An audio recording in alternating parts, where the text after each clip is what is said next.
Let me go back to Twitter and see what did I do this week. And there we're live. Look at that. We're live. Oh It's an yeah. amazing thing. And a brand new overlay, which I love. Brand new. Oh, there's the kitty who. Oh, the stream can't see it. I can see her on Skype. She just jumped Oh. up on your. Hello, chat room. It's time for me to tweet the thing with the stuff. We are live. We see if they can see her. Are the champions. No. Twitch.tv/Tauren think tank. What? Boom. You get to see Marconin this. Well, now you get to see the kitty. Yeah. Right there's the kitty. She's just on her roost. Yeah, Skype decided to work for Marconin. Actually, it worked for us on was it Tuesday? Thursday? Was it? Yeah, it was Tuesday. Tuesday. Yeah. We had a Skype call with one of our patrons. Is that good on the overlay? Yeah, you're good. Okay. Make sure I got Yes. E. Okay. Yes. I actually had to go into the host files of Skype and delete a few lines of code because it's a common problem that's been plaguing Skype for about 6 months at least. Yeah. And so the solution was delete some lines of code. And it worked. And it was like, it works again, and I can see my camera, and it's awesome. Thank you, Nika. Thank you, Nika. What I love about this new overlay is that the fire moves. Yes, I love it. I love it. It was such a cool idea from Whammo to make that happen. And I gotta say, it was one of my, it was so cool just to have this overlay anyway. And then he's like, look at what I did. And I'm like, that's so cool. Yeah. When she told me about the idea he was going to do, I was just like, are you serious? That's so neat. He's going to do that? Yeah, and it was super easy to do, so it was like, that's awesome. I think it fits us. I think it fits. I think so too. What we want to do with this show, and yeah, because we brought you into our home. Our this isn't like a big showy stage or this big extravagant thing. You're just hanging out by the hearth with us. That's right. So yeah, that is right, and it's awesome. And Nika, I meant to say, it was cool hearing your voice on the BlizzCon ticket thingy on Wednesday. I hadn't heard your voice in a couple months, so it was cool to hear the jersey again. And she called into Azeroth Roundtable on Friday. Oh, really? Yes. Yeah, I heard they did a call-in show. And she broke her phobia of calling in nice. for the first time. It was awesome. We talked about it yesterday with the second round of BlizzCon tickets, and. So that we'll talk about. Oh yeah, definitely talk about BlizzCon tickets. Yep. We'll talk. I got that on there. Good. Trying to figure out what else. That was a good eventful thing for the week. Yeah, it was. It was. It was. It's always so stressful, even beforehand, because I'm just like I don't know if I'm gonna get it. I don't know what's going on, and it's so, I just get a tightness in the chest every year when this happens. Mm-hmm. It's crazy. I know. I know. BlizzCon tickets, man. It's crazy. What else did I do this week? I don't know. Trying to see. Twitter raid? Pictures of my. Yes. Yes, we did. Did you raid? Yeah. Let's see here. Where do I... Was that the... What day was this? Yes.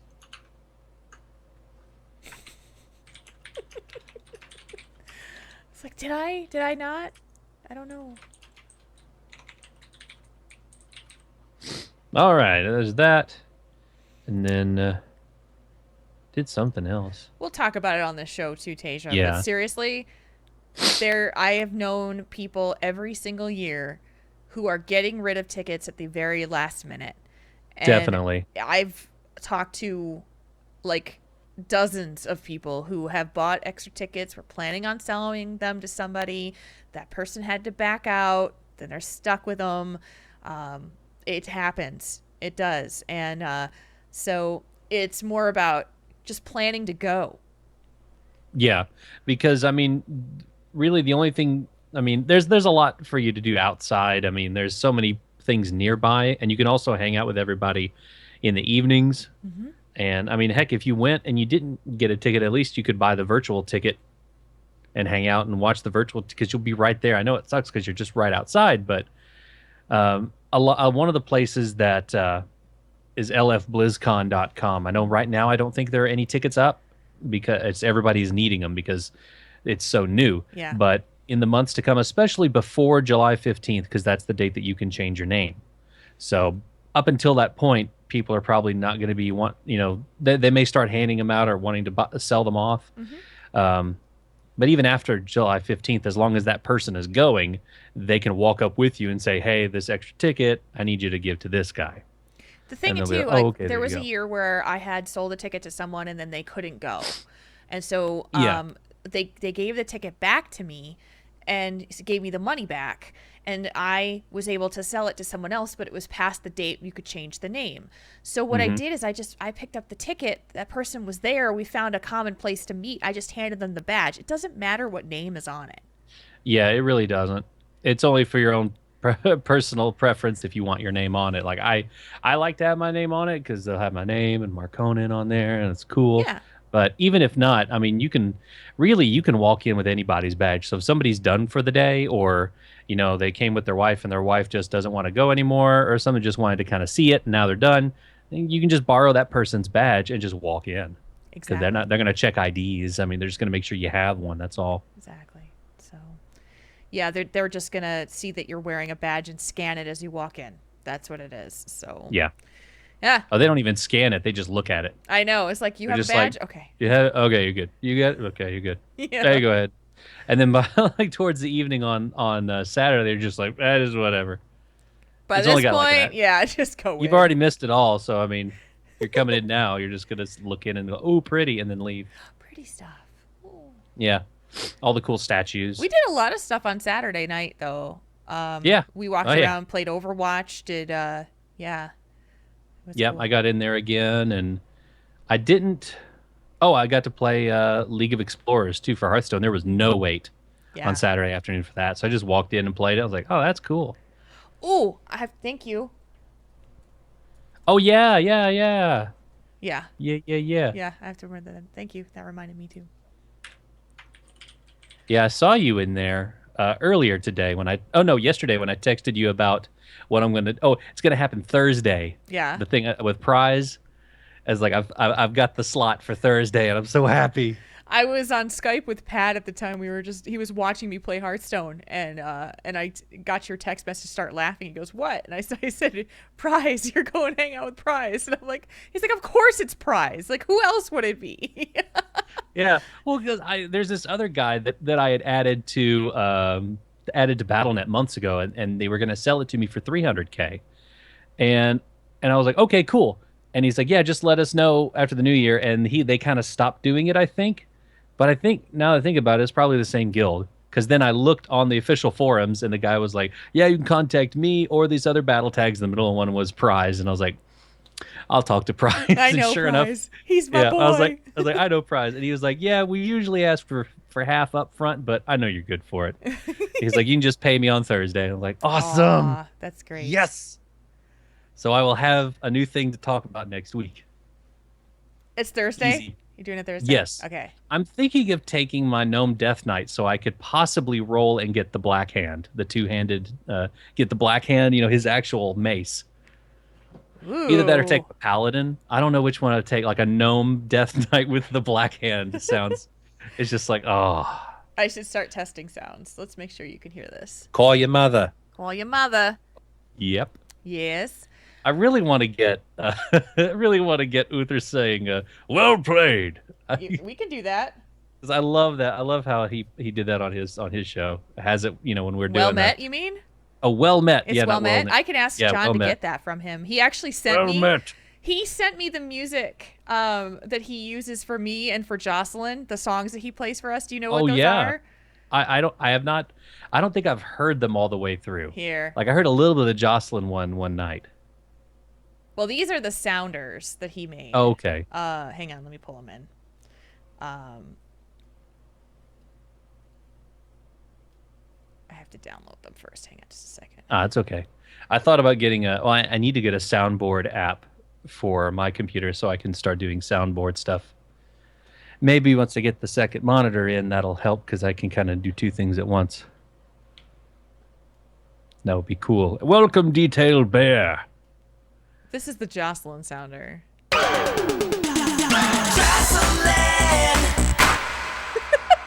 That's awesome. And the song is hilarious. Like, it's so 80s. It's hilarious. And then Nope.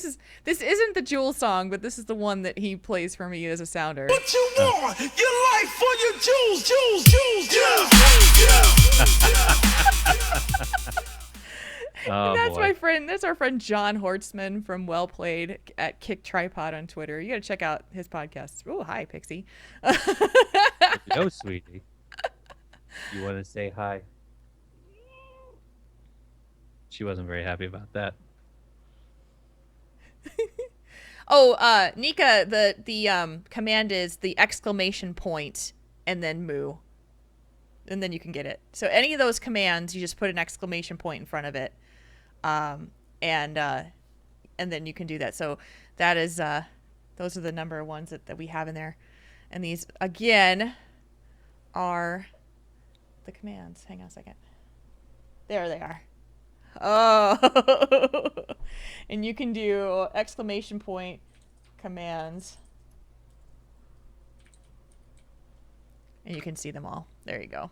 And we'll add some more. If you want, I can add some more on the fly, or I can add them after the show, and you can have some commands in there that you can play with. So it's pretty fun.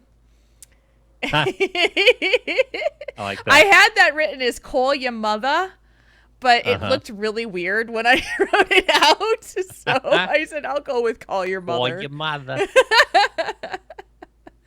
Oh, boy. The bot does have a 5-second timeout for commands, so you might have to wait for 5 seconds before doing another one, and then it'll work. Just do it again. Turn. Do it again, Nika. It takes about there it is. It's like 5 seconds, and then it can allow you to do another one. Get on the train, Masha. See? Aw, that poor gnome. That poor gnome. You see, you guys can do that. Yeah, it's there. It's there. Yeah, I have to get the sounder for. I think I might have the sounder for Marsha somewhere in the Dropbox. Yeah, if you don't have it, I have it somewhere. Somewhere in the old files from the... I'll look real quick. It might be in the Dropbox. I went back and listened to the episode 100 thing again a couple of weeks ago. Oh, Lordy. Just in its entirety. And I was like, holy cow, how did I pull that off? How did that go? As far as like all the post-production stuff. I don't know if I have the Marsha. Crazy. Just a single Marsha. Sound effects? No. I have the Jules bot Marsha, but I don't have the other one. The real one. Ah. Let's see if this will work. Yeah, I don't have it. Dang it. Ah, very close, Nymphadora. Ooh, that's awesome. The corrupted Dreadwing will be yours shortly. We'll give you some fun things to play with the bot. Have fun with the bot. And if you like other commands that you want me to put in there, I can do it. It's pretty darn easy. I just have to set it to go in there and do it. Not while we're doing the show, but before and after. So, all right. Let's see here. Whoop. There's like all this Don't do extra that. space in here. These notes have all these extra spaces in them. All these notes. So crazy. I mean, these notes, we got so much things to talk about today. I know, right? Big, long letters. Big long letters and lots of Huge. things coming. It'll be pretty I mean, awesome. These things are huge. They're huge. Huge. Huge. I need to work up some. It would be funny if we could get some kind of some kind of, without going terribly political, Yeah. Some Trump or Sanders or Hillary wow things, like audio Oh things. God, that'd be so bad and so great. I You know love you, my Nevermore. I know you want to just tackle, hug, and other stuff. I love you. All right, I think we are ready to roll in just a second. I'm ready, and you're ready. Ready. But you guys ready? I just booped Pixie on the nose when her eyes were closed, and she just gave me this, "The heck are you thinking?" look on her face. The heck are you thinking? Yes, it is nice to see Marconin's award-winning smile. And yes, the Tolbarad mounts do convert Grand Negus. So if you get one, you get the other. So if you have the wolf, you will have the steed when you get on any alliance tunes, or vice versa. So yes. Yes, and damn, 20, that food buff sounds awesome. I like food buffs. Food buffs so awesome. Okay.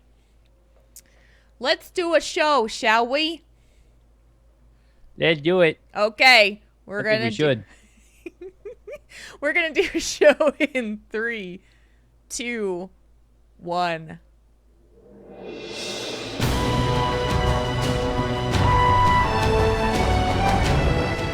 You're listening to Tauren Think Tank, the podcast about the Blizzard gamer behind the keyboard.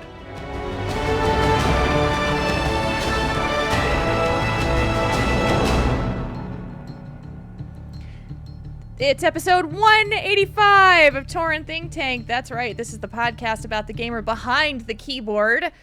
My name is Jules. Today is Sunday, April 24th of 2016. I'm all out of order in how I normally do this intro because I'm just mixing it up. And my brain's mixed up. Because I might have had a migraine earlier and I had to take some medicine, so you don't know what you're going to get when I'm medicated. But that's okay. With me, as always, is my good friend and able to be seen on camera now, Marconin. Thank you, my medicated but never duplicated co-host. Oh, I love it. Ooh, yeah. I love it. I know. Throwing down these fat rhymes straight out the gate. Yeah. Yeah. We're so not street. Good evening, ladies and gentlemen. Welcome to the show. I'm your homeboy Marconin. Over there is the great lady Jules. Welcome to the show. We're going to see how things are with you guys, answer some questions, give you some answers. It's going to be awesome. Wow. Okay. Welcome to the show. Welcome to the show indeed. We are here for another episode. It is just Marconin and I, and that is the way we love it. So, Yeah. And then all of you. And all of you. We had a great episode last week with Oddish on the show. You guys were so kind and awesome with your feedback and encouragement. And just loving the fact that we had such a unique and awesome guest on the show. And again, thank you so much to Steph for being here last week. And we go back to our regular format this week with a good number of like strong questions this week. Like this is going to be fun. But before we get into that part of it, we should talk about what's been happening with us. And we'll start with Marconin because we always do. Because he's awesome. What was going on with you this week? Well, this week had quite a few things happen. Actually, today I started in my new position with the company, which means I had to get up at 4:30 in the morning. Ew. Yeah, it was. Yep, I was up before the sun. Did you really go L?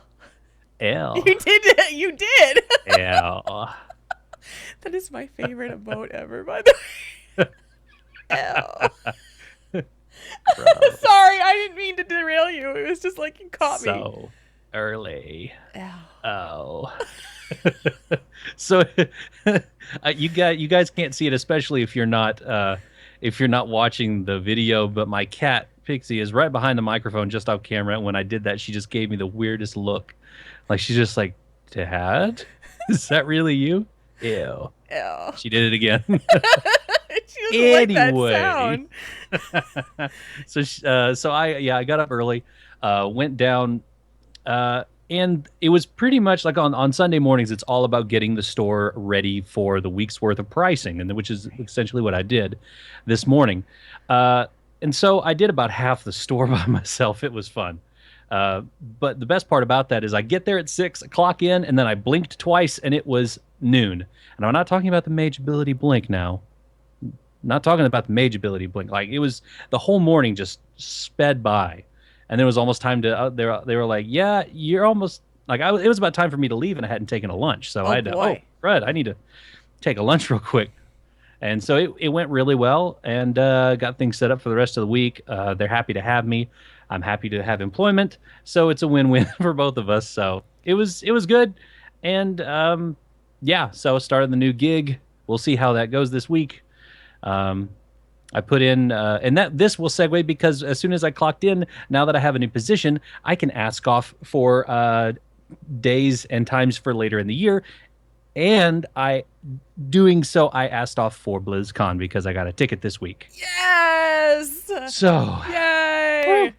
yes, the hair-raising experience of trying to get BlizzCon tickets and just happening to be lucky to get it. Yeah. So, yeah, we were in, Jules and I were in Discord talking with a bunch of people. We're all sitting there hitting F5 together, and luckily we were able to get tickets Yep.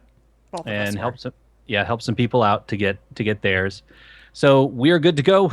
So barring any unforeseen acts of God or disasters, we will be there Yes. in November in Anaheim. I have a party to run, so I will be there. Yes. I will be there. Party. Party time. Yeah, I'm super excited. And I just, our community again is outstanding. There were a lot of people who were needing tickets, and so I decided to put together a chat room inside our Discord for people who were looking for tickets, and we're trying to get them so that people could coordinate, those who could, buying the maximum 4 and then getting them to other people who needed them. And we did pretty good. I mean, the Wednesday round wasn't as easy. But the Saturday round, we did pretty good. We were able to get a ticket for everybody who was in the chat who wanted one. So that was great. That's good. Yeah. And so that, our community is awesome.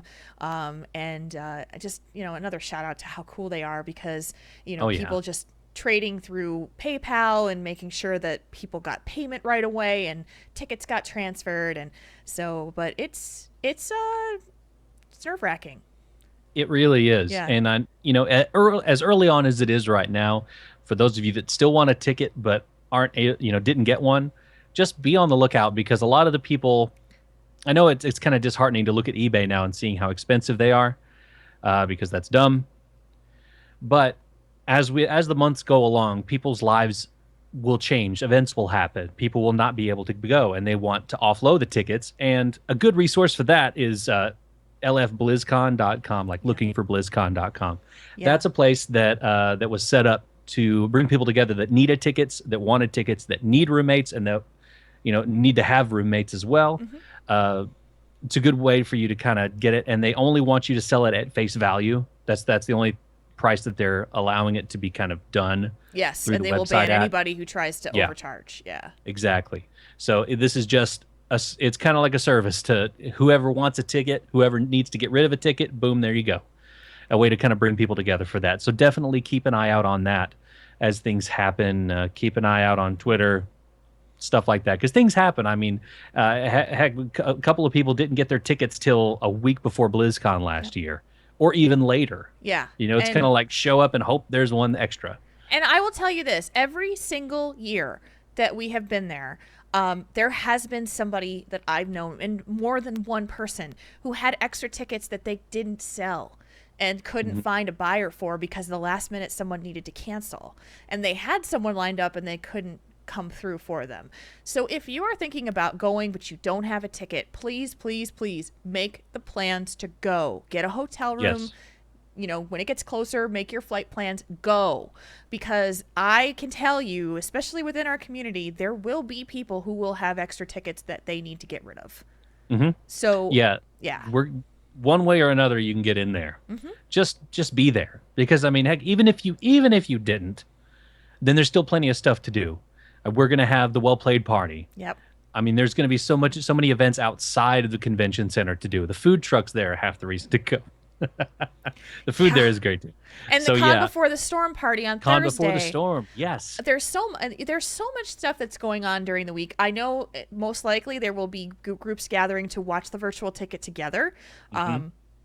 Who are there. And so there's just like, I cannot stress this enough. This is year 4 for us going to BlizzCon, and every single year this is how it happens. And every single year there's people who just don't get a ticket right away, but they will. And so it just, there's resources. Plan on going, and just keep networking with the people that there'll be something available for you most likely. Yeah, just keep trying, and eventually one will become available, and you'll be able to get it. Yeah. So yes. So yeah, now that part's over, we can kind of concentrate on the well played party and getting on that all ready to go and getting all that ready. Yep. Here we go again. I know. God, I know. The planning has begun, and I'm starting to stress already. And for those who are asking, by the way, the Well Played Kickstarter will launch in June. We are good friends with the folks with Con Before the Storm, and they are currently doing their fundraising now, and we are very respectful of that. So we want to make sure that there's ample time between our efforts so that we don't overlap. And then this is how it's worked for us last year and works great. So Well Played Kickstarter will launch in June to help us fund the party, and we're super excited, and that has a lot of work coming up for the rest of us. So Oh yeah. yes. So yeah, so we're getting ready for all that stuff, and it's gonna be fun. The rest of our year is pretty much plotted out. Tell me about it. Yeah. Oh my God. Oh, This is going to be a goodness. wild ride, guys. It really is. It really is. But it'll be a fun one. Yeah. Usually is. Let's see. What else? What else? Oh yeah, Cat on Fire. We did Throne of Thunder achievements this past week. We got we pretty much got almost all the really hard ones and weird ones done. And I think the only one we really have left is to keep, there's one of them where you have to kill Wei Shen starting on each of the 4 quarters of his platform. Right. And then there's one where you have to kill the ritualists, like 24 different named, and it's every week there's like random number of 6 or whatever of them. Oh, yeah. Ritualist who. So these kinds of things, we're thinking about parking an alt right there before that boss so that we'll be able to just kind of pop in and just do those till the end and not have to slog through the whole thing. But yeah, we got a lot of them knocked out. It was a fun night. We even went into I think Heart of Fear and got a bunch in Heart of Fear as well. Wow. And Temple of the Endless Spring, did a bunch of those. So yeah, we just kind of bam, bam, bam. Lots of achievements for everybody because just like me, I need those mounts and so do other people. So got to get them. The only other thing is that the Overwatch closed beta is closing, goodness, I think tomorrow. Yeah. Like really soon. So I've been hammering a lot of Overwatch just to kind of get my games in and really enjoy it before, because I bought I'm buying the collector's edition, the physical copy. So I'm actually not going to be in the open beta or in the early release or any of that. Yeah. I'm just going to have to buy it the day it comes out. And so I'm really trying to get my games in. And by golly, D.Va is fun. She is fun. I watched a video about how to better play D.Va.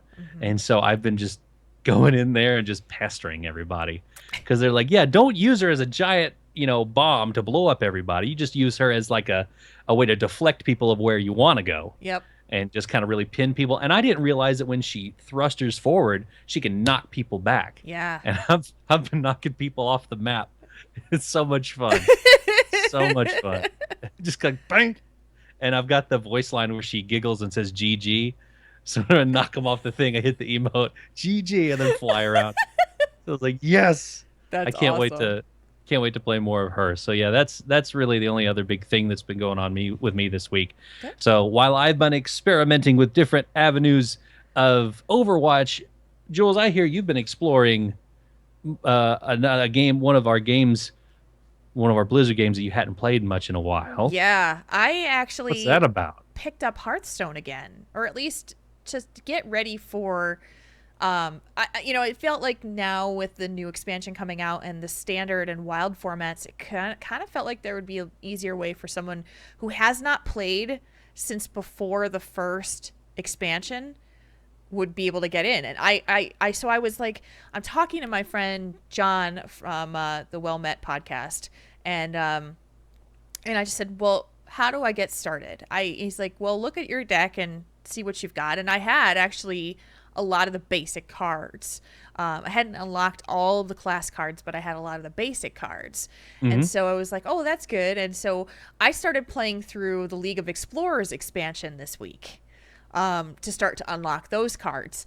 Yeah. That is fun. Like, I was having so much fun playing against these like annoying challengers, and like, at one point they stole, like, one of them steals your deck and give you a different deck, and one of them is all murlocs that you're fighting, and one of them is like immune for a while until he unlocks like a couple of turns, and it was a really cool expansion though, and I was having fun with that, so I finished it last night. Nice. Couple last games I was playing, and Pat Crane from Convert to Raid was like, what are you doing? And I'm like, he's like, why are you in Hearthstone? So he comes and he observes the game, and he's on Skype with me. He's like, no, go face on that and do this. And I'm like, I'm not going to learn if you tell me how to play this entire game. But between the two of us, we managed to defeat them. So, which was really fun. I had a great time. So I went and bought the Old Gods promotional release for was it Wednesday that comes out? Tuesday. So yep. And show title, Marconin is a D.Va. I love it. Nice job, 20. Save that one for later because I'll forget. Yeah, so, and then I also been doing a lot of Heroes of the Storm, obviously, and I casted Chair League with Gizmo from the Lords of the Storm podcast, and we had so much fun. And we wound up getting linked to the game we got to cast was Sweet Synergy, which is Onish's team. Awesome. She's like, Jules, guess what? You're casting my game. And I'm like, oh my God, there's like 500 teams in Chair League, and I happened to get the casting one for her, which is a cool coincidence. And we had so much fun. That team just wrecked.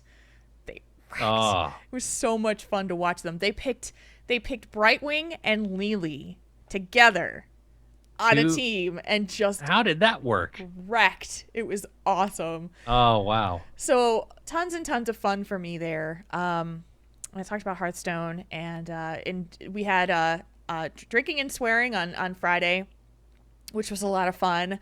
I heard that was a lot of fun. We might have a couple of folks who might have overextended a little bit on the drinking and swearing. Woo, party. I don't. So, yeah, we'll talk about that on the next drinking and swearing.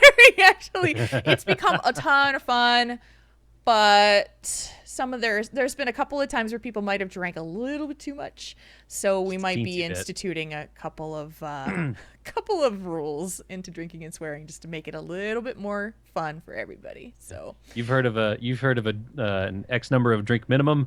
We're gonna have an X number of drink maximum. Yeah. You caught off, pal. Yeah. So, but other than that, it's such a great time. I mean, I think we may have created a new shirt like that people are going to wear that it's going to say, I got killed by Kalani and all I got was this blank, blank, blank shirt. I would buy one of those shirts. I know. We might be putting them on the Kickstarter. Kalani. I don't know. We'll have to talk about that. Like just a picture of Reaper holding the guns, and then like underneath it just says, "Damn it, Kalani." I may do that. We're thinking about doing that for Well Played's Kickstarter because I think that they would make some good money. 20 said I would buy one of those shirts. I would wear one of those shirts, and we talked about that. but we love Kalani. He is one of the best players I've ever met, and he's awesome. Mm-hmm. So, and a very good friend of mine. So he Oh, yeah. takes it all in stride and loves it. Look at the chat room; they're all like, "I'd buy that shirt." Okay, so one last announcement before we roll into this party, and that is Well Played's Warcraft movie meetup. We're Yeah. 5 weeks away. Make your plans. 5 weeks away from watching the Warcraft movie together in Minneapolis, Minnesota. And That's crazy. there are over 130 people that are coming from all over the country and all over the world. So we are super, super stoked. If you would like to come join us, please consider coming out to Minneapolis on June 11th for the whole weekend, actually, because we're doing a bunch of stuff around it. And you can find out more at wellplayedparty.com. It's a lot of people coming, guys. It's going to be awesome. Oh, yeah. So It's going to be a great time. Come join us. Watch the movie with us. So yes, we will Fantastic time. experience that. And there's just so much cool stuff coming, you guys. You don't even know. You don't even know. There's so much You don't cool even stuff know. coming. So much stuff. Okay. You don't even know. All right. Hi, Pixie. Pixie's being held by her daddy. And with that, we're going to go into our discussion topic right now. Let's kick around some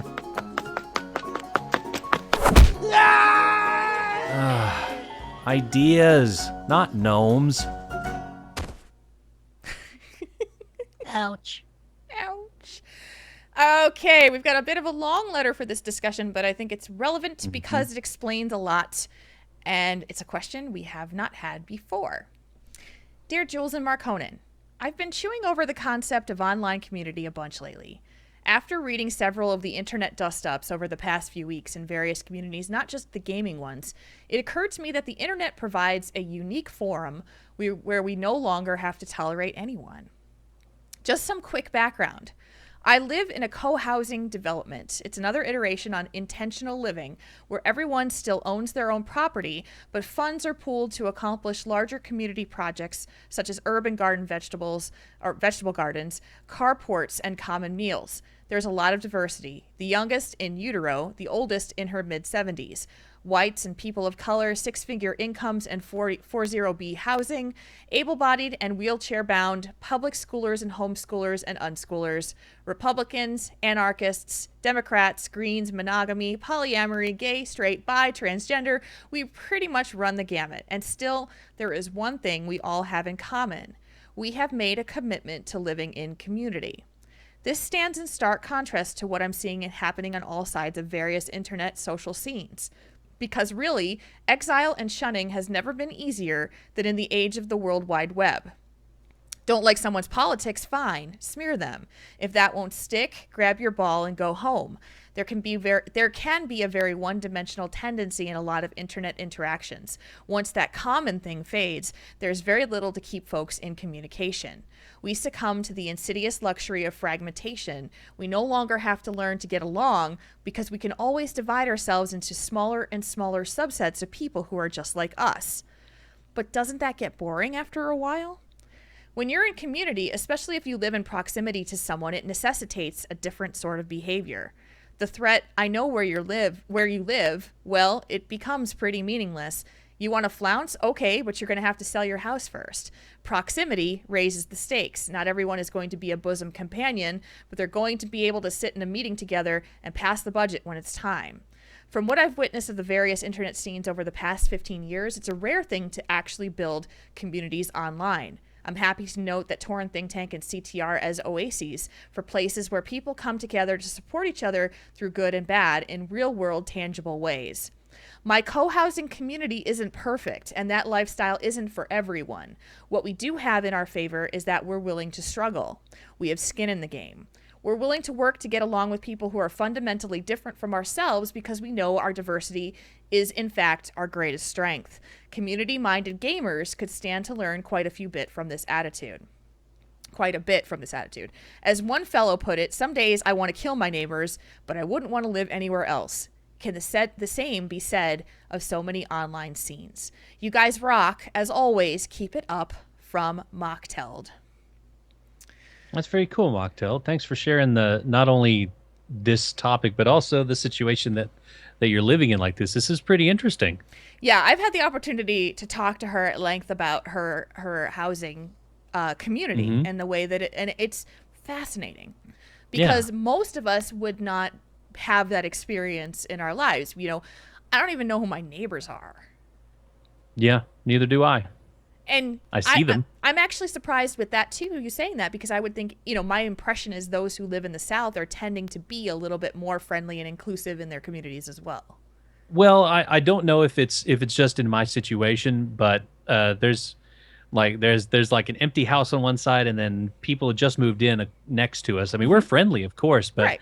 as far as because we did have neighbors over next door that had lived with since like my wife was a child. Like they grew up together, and the family recently sold the house and moved away, and we really haven't gotten to know the new neighbors that well Mm-hmm. or that much. And it's just, it's not for, lack of, southern hospitality. It's just that we're all so busy because all three of us here have different schedules, and Yeah. I don't really go out and play in the yard much. Plus there's fences and all the stuff, so it's just for my situation. I just don't know my neighbors. And I think maybe that's also a sign of the times as well, because of how smaller the world has gotten, how Mm-hmm. small the world has gotten. It kind of alienates us. It puts us in our own little boxes. I don't really walk up and down the street because I just don't. Yeah. You know, People think you're weird if you come up to a neighbor's house. Like, what do you want? Just Yeah. want to introduce myself. Oh, okay. Hi. Yeah, and even when I was growing up, and I lived in a small town, a very small suburban community in New Jersey, I knew who all my neighbors were in like the Hmm. entire block. And part of it is because my dad was a police officer, then became chief of police, and then became mayor of the town. So he was a very prominent individual within the town.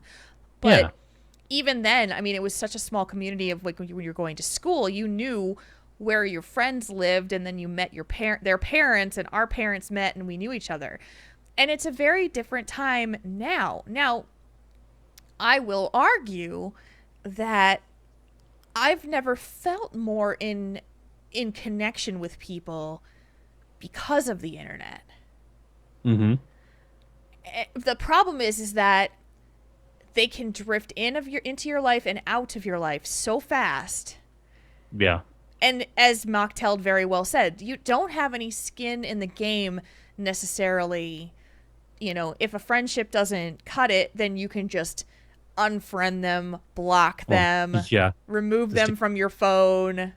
yeah. A click of a mouse or a phone or a touch on the phone screen, and they're gone. Yeah. So it's a very interesting scenario to think about when, you know, I'm going to use CTR as an example because that's what we know. Hmm. But when CTR was created as a community and not just a show, the guild was built in 2013, and it was. And then we put together the party for the first BlizzCon for people to come together, and it was a really interesting thing that happened. Is we would all just kind of congregate. We met each other because we kind of knew each other from talking and mumble and that kind of thing, and then it Hmm. just started to extend. It's extended to people creating raid teams together and other meetups together and going to travel together, and it's a lot of stuff that's happened. And now this community, like, we take up a third of the Hilton lobby sometimes Yeah. when we gather because we're all just finding each other. And then, there's this whole block of people that just want to hang out. And that's why we keep making these parties, is because we need a bigger space. So, Yeah. There is a need for it. yeah. But again, this community sees people come in and drift out. Yeah. Very, very. I guess ethereal is not the right word, but very kind of fluid or whatever. Kind of in on the wind and out with the next. Yeah. Just you can just breeze in and breeze out of the group or your life. Yeah. Never to be seen again. So I guess the question is that is it better to have the investment, like for Mocktail's community, like if someone pisses you off so mad, like offends your sense of yourself, let's say someone goes in there and they're an absolute racist or something like that, and you can't just you can't just sell property and move that easily. No. You're in it, and so therefore you have to deal with it. Yeah, it forces you to do that. I remember, see, this kind of the way that the community can kind of exile itself from other communities. There are no voices of dissension. This is kind of another thing I'm kind of taking from this letter, is that when we find people, when we find our tribe, Yeah. we tend to find our tribe, and it's very inclusive, but it's also very exclusive, because you're inclusive with the things you have in common. You're exclusive on differing ideals, differing opinions. You don't want them around because it's kind of you're shouting like all these. I forgot how the guy put it, but Destin, he does a YouTube show called Smarter Every Day. It's one of my favorite channels, and he got to. He was talking about this at a TED Talk, I think, and then he also did it when he got to interview President Obama earlier this year. And he came in saying, I don't agree with the president on everything he does. I desperately respect the man, and I enjoyed my time, and it was fantastic meeting him. But then he started talking about you need voices of dissension, because that's how you learn things. Like, you may learn other ideas or ways of thinking that you didn't know before, because you're getting all these different points of view. And you're still kind of, without excluding other people. That's kind of what I'm thinking, maybe a negative of having such condensed down similar groups and communities online, especially online, with the way it's very, as Jay and Mocktail told me, transient and ephemeral. Those are the words that I was looking for instead of ethereal. But the way it's kind of flowing in and out, you can just easily just block people out that you don't agree with. We see that all the time on social media, for crying out loud. If you don't think the way I do, you could just go ahead and freaking block me right now, because I don't see your stuff. Yeah. But on the other side of it, if I don't like what I'm seeing from you, I can unfollow you. Yes, you do have that. You do have that option. Yeah. And I really appreciate the ability to be able to do that, because I'm not going to fight someone to tell them that their beliefs are wrong. I'm just going to say we're not a good fit for each other. You're just going to respectfully disagree. Yeah. And there's nothing wrong with it. That's fine. Mm-hmm. But I think when we get too inclusive / exclusive is when we kind of lose our ability to grow or learn more about other people. Kind of like, because for me, I don't know too terribly many transgender people in my own personal life. Yeah. In the real world, I don't know that many. So any chance, especially when we talked to Oddish last week, the chance to talk to her and learn more things, it was a growing experience for me, because I got to learn things. It's not like it kind of took away a little bit of the ignorance of just not knowing. Mm-hmm. And I think that's something that people could learn from a little bit in the online communities, is that, you don't have to immediately exclude people, or, that don't have 100% of your view or 100% of your opinion. Use it as a learning example. Just converse with each other. I think that was one of the big things from this letter that I kind of jumped off of. It jumped out at me when I was starting to read it, is that this idea of how inclusive our tribes can be online. It can get to the point where you're just shouting into a box and you're just getting the same thing back. You're not getting a dissenting opinion or a different point of view or something else that you can learn from. I think that one of the things that's challenging for online community, and as someone who has been at the forefront of communities, informing them, and I can speak to this. Mm-hmm. What happens when you build a community that works is that you have to build rules, and rules will homogenize a community. And it has to be that way in order for it to function, with the intention of saying, I'm not saying you're wrong, but you're not really fitting to what our goals are. So we're going to ask you to not do that, or we're going to invite you to find another place that fits you better. Mm-hmm. And just as I have always done, is to say, I know there are going to be people who disagree with the way that we run things in certain circles, like for CTR, or the way that our community in Triple T is. And so if there's a rule set and it says this is the rule set, sorry guys, if you don't agree with it, I'm not going to allow you to function within this community if you don't want to follow these rules, because you've entered this knowing that you've agreed to these rules. And Yeah. if you don't agree with them, then you can move on and find your own way. Yeah. And that, go ahead. No. But the other thing I was going to say there is, I just, I welcome dialogue that's open, and I think there's a severe lack of open dialogue on the internet lately. Yeah. It's either my way or shut up. I don't want to hear it. Right. And the way you said that people follow the rules can either stay, and if you don't want to, you can leave. That kind of mirrors what Mocktail's community is, because no matter where they come from, their race, creed, anything, as long as they're willing to follow the rules of contributing to the greater common good of the community, they can stay. That's it's a good kind of mirror back to the letter. I just wanted to point that out. Yeah, because really what happens is, like in Triple T, like you come into the Discord and you participate in the Discord, we expect that you're going to treat other people with respect and encouragement. You give back to the community by giving your encouragement and support and conversation with people that are just, being it's just, kindness is a currency, I would say. Yeah. Kindness and respect is a currency for where we are. And I have found and watched how easily that currency tends to pay for itself, because it attracts other people who are looking for that part of it, for that support, for that dialogue, for that conversation, for that, discussion, or what it is.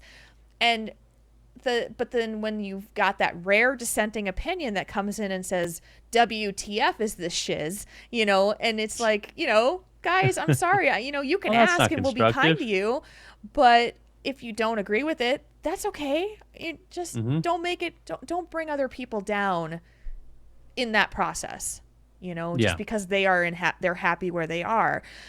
And, CTR tends to be, because it's even larger community, we have a very large and diverse personality base.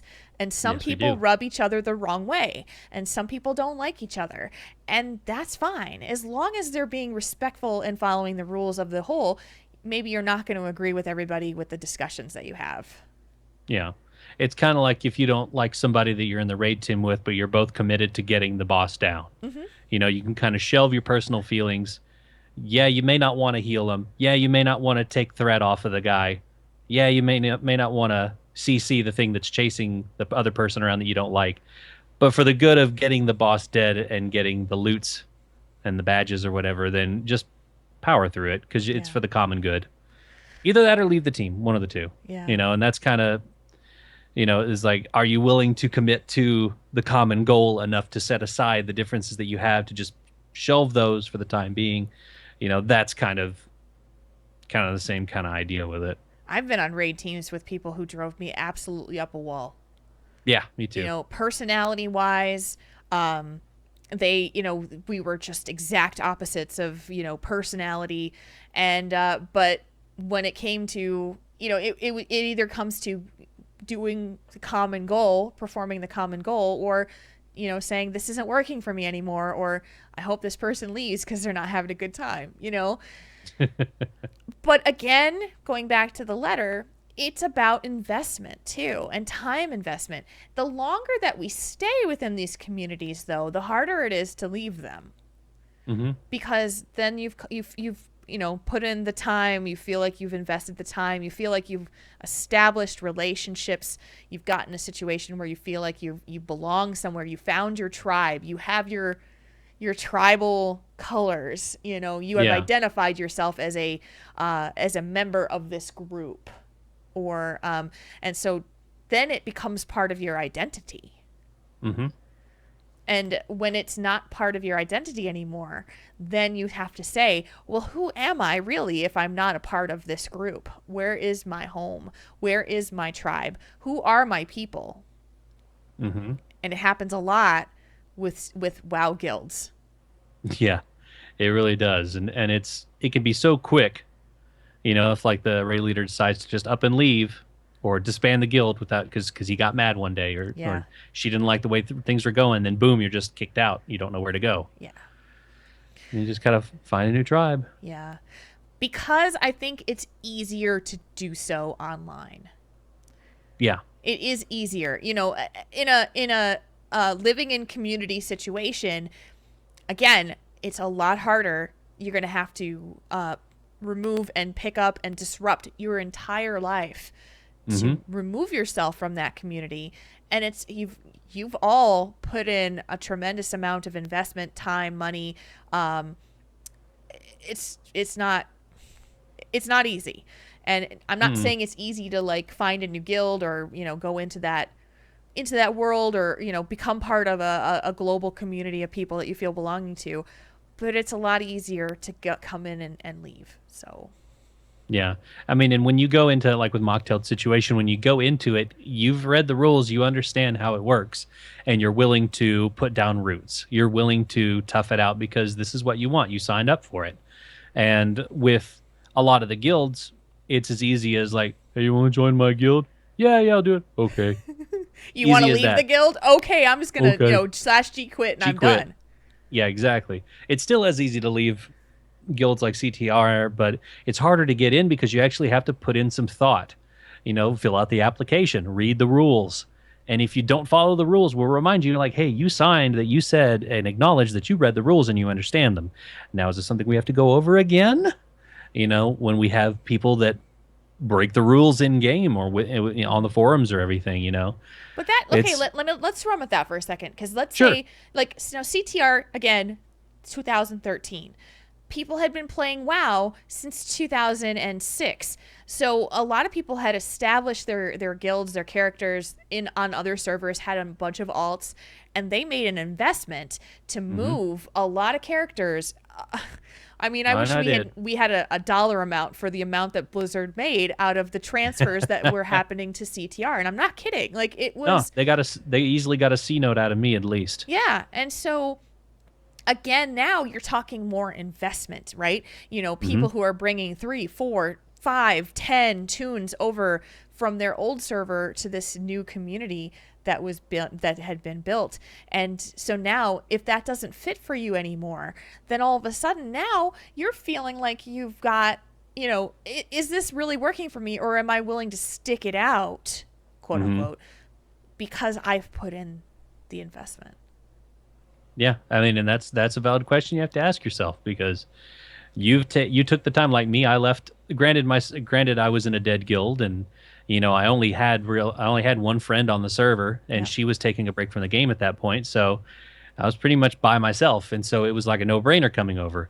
But for me to bring 3 more characters over and use my 90 boost on Airy Peak, that took some commitment saying, this is really where I want to lay down roots because I enjoy the community. I enjoy the place and the space that I'm in, and even though there are, sometimes they're like with any guild, there are jerks in guild. I just ignore them. Yeah. I just, that way I don't, get trolled or, have to see them in the guild chat. I mean, it's not, I'm willing to stick it out in the guild, even though I have silenced them, just like you were saying earlier, where if you don't like them, then you can unfollow them or not subscribe, not subscribe to their social media things. So you don't have to see it if you don't agree. Yeah. And you just don't want to see it. So it is a big investment to come over, kind of like with Mocktail's situation, but I thought it was worth it. Yeah. And I decided to stick it out, even though I really haven't had that much problem, just a couple bad apples. So, I mean, that's about it. But it would feel bad if you came all the way over and it wasn't what you wanted. Like you didn't like the way that the guild was run. You didn't had like that happen. Yeah. People that, like, well, what do you mean I can't cuss in guild chat? It's a rule. We're a family-friendly guild. Yeah. Keep it peaceful, right, and constructive. What do you mean I can't do this? That? I was like, you said that you agreed to our terms, man. Yeah. When you decided to bring a character over, you agreed. Exactly. I will say this though, I am as an introvert and someone who likes to have their own space and carve out their own space when they really need to kind of regroup. Hmm. Online community is the perfect place for me Yeah. because I can pull back from people that I don't want to hear from. I can silence them if I don't want to hear from them ever again. I can be drawn to and connect with people who I really do enjoy their time. And that to me is it's the perfect scenario. And I don't like I think about it now, like if I go to work and I have work with people that I don't like, I can't get out of that unless I choose to leave my job and change my life and all of these things, right? You Yeah. know, Right. when my coworker comes in and she's in a bad mood and I have nothing to do with it, but her energy is so bad that I feel like sick to my stomach because I can't get away from it.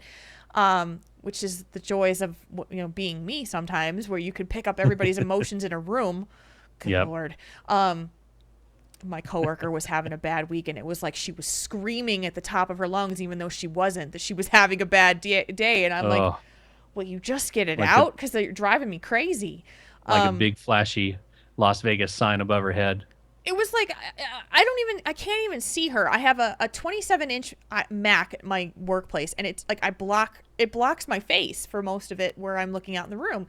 I didn't even have to look at her. I could feel it across the room. And at one point I just peeked around and I said, "Are you doing okay?"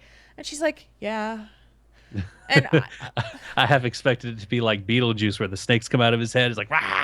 I know. So I turned and I went around the corner again and I said, "You've been real quiet today." And she's like, and then all of a sudden she starts crying and tells me everything that's wrong. And all of a sudden the energy in the room just went, "Yeah." Like it's, oh, good Lord. I mean, yeah, this is why I'm an introvert, people.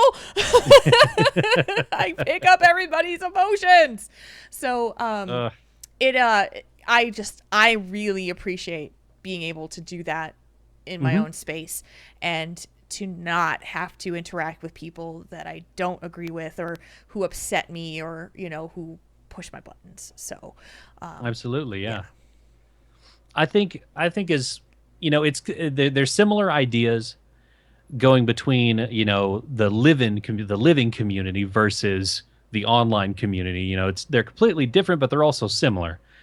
Um, and I think there's times where the echo chamber effect is good because especially like when you're having a bad day and you really need some help and some people to kind of bounce around a positivity and help you out, make you feel better and kind of, when the water rises, all boats float. So just everybody feels better. That's the good part about it.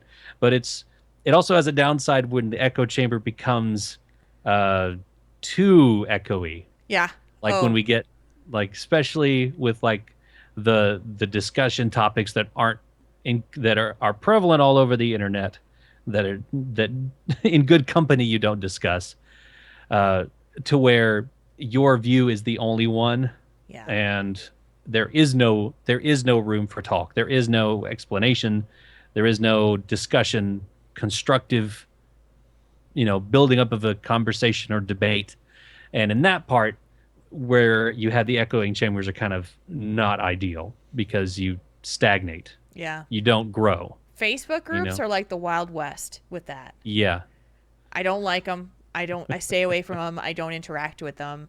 The Facebook group, I love Derry. I love you. You made an amazing BlizzCon resource for BlizzCon group that she invited me to, and there's a bunch of people in there.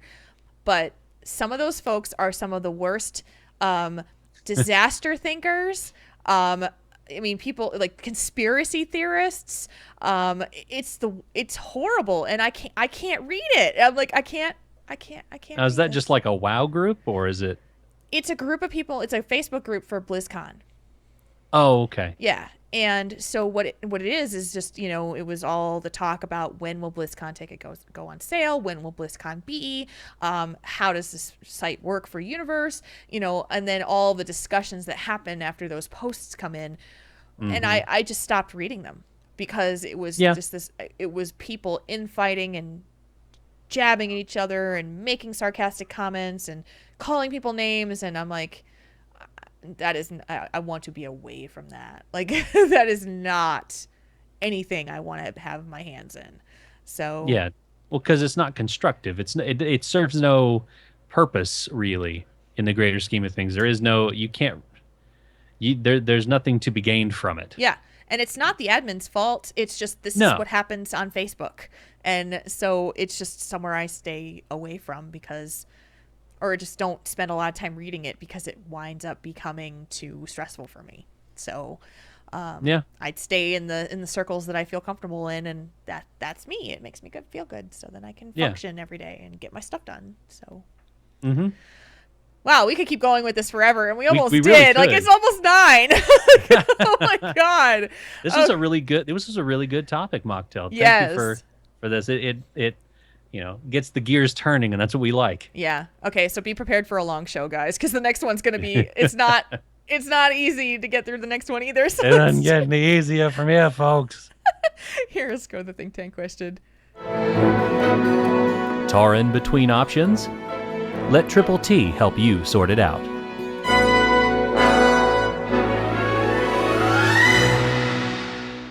All right, it's think tank time. Here comes the question. Again, it's a little bit long, but again, needed for all the details. Dear Triple T, my wife and I have known each other our whole life. We grew up together in a small town church, but didn't start dating until 2011 when I was 22 and she was 19. We were married in September of 2014. 2 weeks before we were set to be married, I received a call that her phone was found in a parking lot of where she worked, and I went to pick it up for her since she was unaware she had lost it. When I picked it up for her, I noticed she kept receiving emails from someone asking for more pictures. To my horror, she had been sending explicit photos to this guy and even went as far as giving him our address. After I confronted her about it, she said she just let things get too far and assured me that they were only friends, that nothing had happened past the pictures, and that nothing would ever happen. Fast forward to May of 2015, and I noticed she's receiving more emails from the same email address. My iPad and her phone were synced together. Only this time from the emails, they had a sexual encounter with each other earlier in the month and were trying to meet up again. In a fit of rage, I threw my wedding ring at her and demanded a divorce. I went to my parents to confide in them. While talking to my wife in private, after explaining what happened to my parents, I found out she had another sexual encounter with another guy 2 months earlier. With the help of my parents, we pieced our marriage of only 8 months back together, bought a house, and moved over an hour away from where we previously were. We both started new jobs and have been doing pretty good since then. But she still talks to the guy she sent the photos to, and even disputed me, voicing my opinion against her talking to him, with her stating that they are only friends. She keeps jokingly saying she is going to go see him, even though I have told her that it bothers me deeply when she says that, but she just brushes it off. I do love my wife, and I've forgiven her for the past, but I still have that little bit of worry in the back of my mind about what she might be doing when I'm not home. I just want to be able to completely trust my wife again and continue on and start a family with her. But with how the past was and how it is now, I fear that I will always hold a bit of resentment. Signed, Chris. Man, oh man. Oh, Chris, honey. All right. Go ahead. I read it, so you could start. I don't know where to start with it. Oh, I do. I do. Oh, man. Well, I don't know. It sounds to me like she needed to sow her wild oats. Like she hadn't. Like it seems like she maybe wasn't ready for ready for marriage, but not ready for the whole idea of marriage. Maybe I don't know. That's one of the things that kind of popped in my head as I was reading it. Is I don't. They are kind of young. Right, because it said. Well, they married in yeah, 2014, started dating in 2011. He was 22, so 3 years later, he was like 25. She was early to mid 20s, 23, 22. I mean, I don't know. You want me to start then? I guess so, yeah. So you can help me out here because I'm kind of trying to figure out where to come at this from. That's fine, Chris. This isn't good. Here's the problem. There is a lack of respect for you and the situation of your marriage if she is joking or hinting that she wants to go see this guy, and she is still receiving letters from him and emails. Because I'm sorry, this is not, I mean, if she wanted to have a strong marriage with you and she wanted to be monogamous with you, let me make that point. If she wanted you and only you, then she would not want to go out and communicate with someone else who she had sexual relations with. I'm sorry. It doesn't work that way. Because, and my feeling is that if she either wants to be polyamorous, she wants to have multiple partners, or an open relationship of some sort. And if that's the case, then she's doing it all wrong, because she is not being honest with you and not communicating what her needs are to you. Both of those things are intensely not fair to you. And you're being led to believe that she is being trustworthy and truthful when she's not being, because she's already made that mistake at least twice before. So in order for your relationship to survive, there needs to be absolute, complete, honest communication. And it's like brutally, disgustingly honest communication. If she wants to have more than one partner, she needs to say that so that he understands it. And that he knows what she wants and knows what she needs, so that he can decide, yes, that's what I want for you too, or no, I'm sorry, that doesn't work for me. Yeah, that's basically what needs to happen, is that, like, you gotta, her joking about that is I think one of the one of the worst parts, because it's salt on the wound, man. It's like squeezing lemon in your eye. It's not good. It's unfair. Yeah, well, and there's reason, there can be people that, may have had, a sexual encounter or something, but it wasn't, for them, it wasn't as serious as, it's kind of like having sex versus making love. It was like a thing that they did, and now they're just friends. It's completely platonic. Like, they're not going to visit it again. There's room where that can happen, but you still kind of have to tell him, and he has to be okay with it, with them staying friends. Well, especially since it was diabolical in the first place, right? Yeah. And there's not really room for it. There's not really room for her to stay friends with him at the moment, because she knows it gets under his skin, and her joking about it is just even worse. Yeah. Like, that's not really a thing you should joke about at all. I'm saying to him right now, I think she's got you completely manipulated.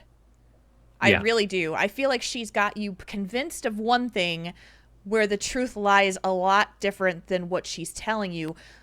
Because, honestly, I'm a believer of actions that speak louder than words. If she was getting these messages back in 2014 and then tells him that there's nothing to worry about, but there was, right?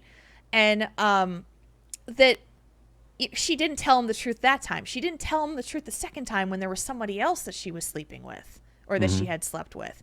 So this is why I would say, actions speak louder than words with you. If I find out that you're doing these things and I don't agree with it, and you joke about it and say it's nothing, then prove to me it's nothing.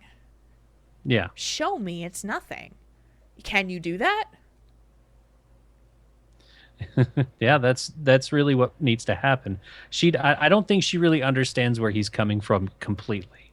It may be, like you said, that she wants something different. Like, she wants something different out of their relationship. It may be something that just never came up beforehand. It's maybe something she discovered right before getting married, and the fear of, letting someone down, or needing to go, felt obligated to go through with the marriage anyway. She just went ahead and did it. We can't say, because she didn't write the letter, he did. There are so many people there's so many in this different world. things. Yeah. Yeah, and there's so many people in this world that can tell that story. To say, I went through this relationship with this marriage or this relationship because I was too far in and I couldn't not go through with it, right? And people who realize on their wedding day that this doesn't feel right, but there's all these people coming and all these things have been purchased and there's all these gifts and I can't not do it now. But, you know, you have to go with your heart. And Yeah. let me be clear. There is nothing wrong with someone who wants to have an alternative relationship style. Polyamory, open relationship, as long as both parties are completely informed and it's been discussed and it's been agreed upon and talked about. I'm getting all worked up with this because it's driving me crazy. He's so naive. And that's not an insult. It's not. That's a I description. want to hug you because I mean, dude, she just keeps manipulating you and it makes me crazy. Because people do this so much and I can't stand it when people manipulate someone else for their own gain. And, you know, she knows that you want a life with her and a marriage with her and you want children with her.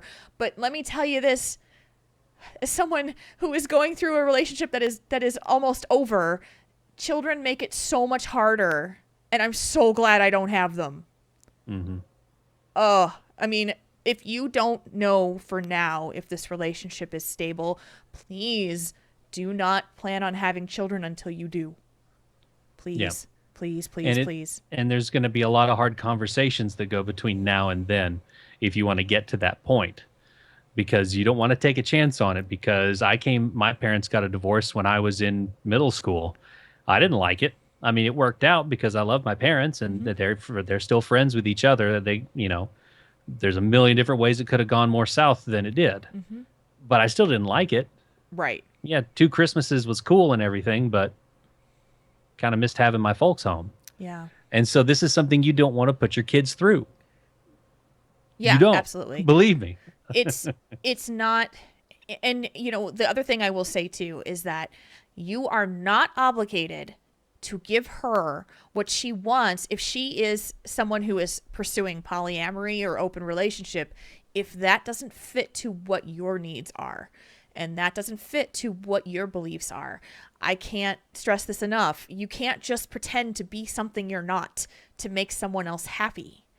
Yeah. And so Because the resentment will eat you alive. yeah, I mean, the chat room is, God, they're saying over and over, run, run, run. And, you know. Well, he can't really run. Bought a house already. Right. It's kind of hard to run from that. So my point in that is not to say necessarily run, but you need to get into therapy immediately, not your parents. Yeah. And we've talked about this on the show before. Do not use your parents as therapy. No. Because they're going to hear all of the shit that is wrong with your relationship, and they will watch you go back to that person after they've heard all the bad stuff. Yeah. No, you need an outside party, a professional to help you. Marriage therapy right now. So, yeah, most definitely. And I would advise both of you going in, if not just yourself, both of you, if she could be receptive to that at all, you know, try to, I guess if you want to go that route, make sure you come to it from a point of wanting to understand, not condemn, because at the outset, swinging hard like that will just get her on the defensive, and will make it harder. You know, try to come at it from a way of understanding, of wanting to understand, wanting to figure out, you know, not necessarily what's wrong, but what's going on. You don't want to say it's wrong, because that will put them on the defense again, because that means they're wrong. Yeah. You need to come at it from a way of trying to understand, trying to navigate what the situation is. It's a And very... that's where the therapist comes in. Yeah. And, you know, you need to understand who you two really are as individuals and as a couple. And, you know, because it really feels like you're islands, 2 separate islands. She's definitely wanting something else that isn't just the house, the husband, the kids. She's looking for something else. And, you know, we are not here to make any assumptions on what that is. But infidelity, if it is what that is, if it is what she has done, is not the cause of a problem of a relationship. It's a symptom of a problem in the relationship. So, you know, someone sleeping with someone else is not what broke up a relationship. It's, it's a catalyst to show that there's something really effing wrong.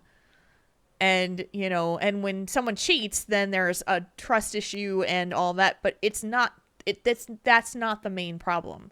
There's something else or something else's as part of it. So, Yeah. I mean, and it's, I know you're wanting to say you want to be able to completely trust your wife again.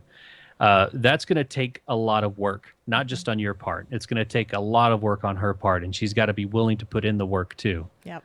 Because it's going to be hard building the bridge, but it's going to take a lot of work. Yeah. And if she wants to build it, if she wants to have kids with you and be with you in the future, she's going to be willing to put in the work. Yeah, and be honest with you, like truly, like I said, disgustingly, brutally honest with you. Mm-hmm. Because if you can't have that, if you don't have that in a relationship, then it is, there's just going to be too much else going on like this, where there's hintings of more infidelity after it's been proven that it happened before. Yeah. Again, actions and words prove this as you can say all you want, but what you do is going to show what you really mean. Mm-hmm. Your intent, someone can say, I love you so much. I love you. I love you. I love you. And then bring you down and cut you down and make you feel like a piece of crap. Mm-hmm. But I love you. But that's nice, but you're not truly showing it. Thank you. Thank you. So these are the things that you need to take into account. Chris, my heart breaks for you right now because I really want to hug you. And I need you to by writing this letter that something is wrong and you need to address it. You took a major step by sending it in to us. So you've done a whole lot of work so far to start moving forward with what you need to do. And the chat room is sending you huge hugs as well.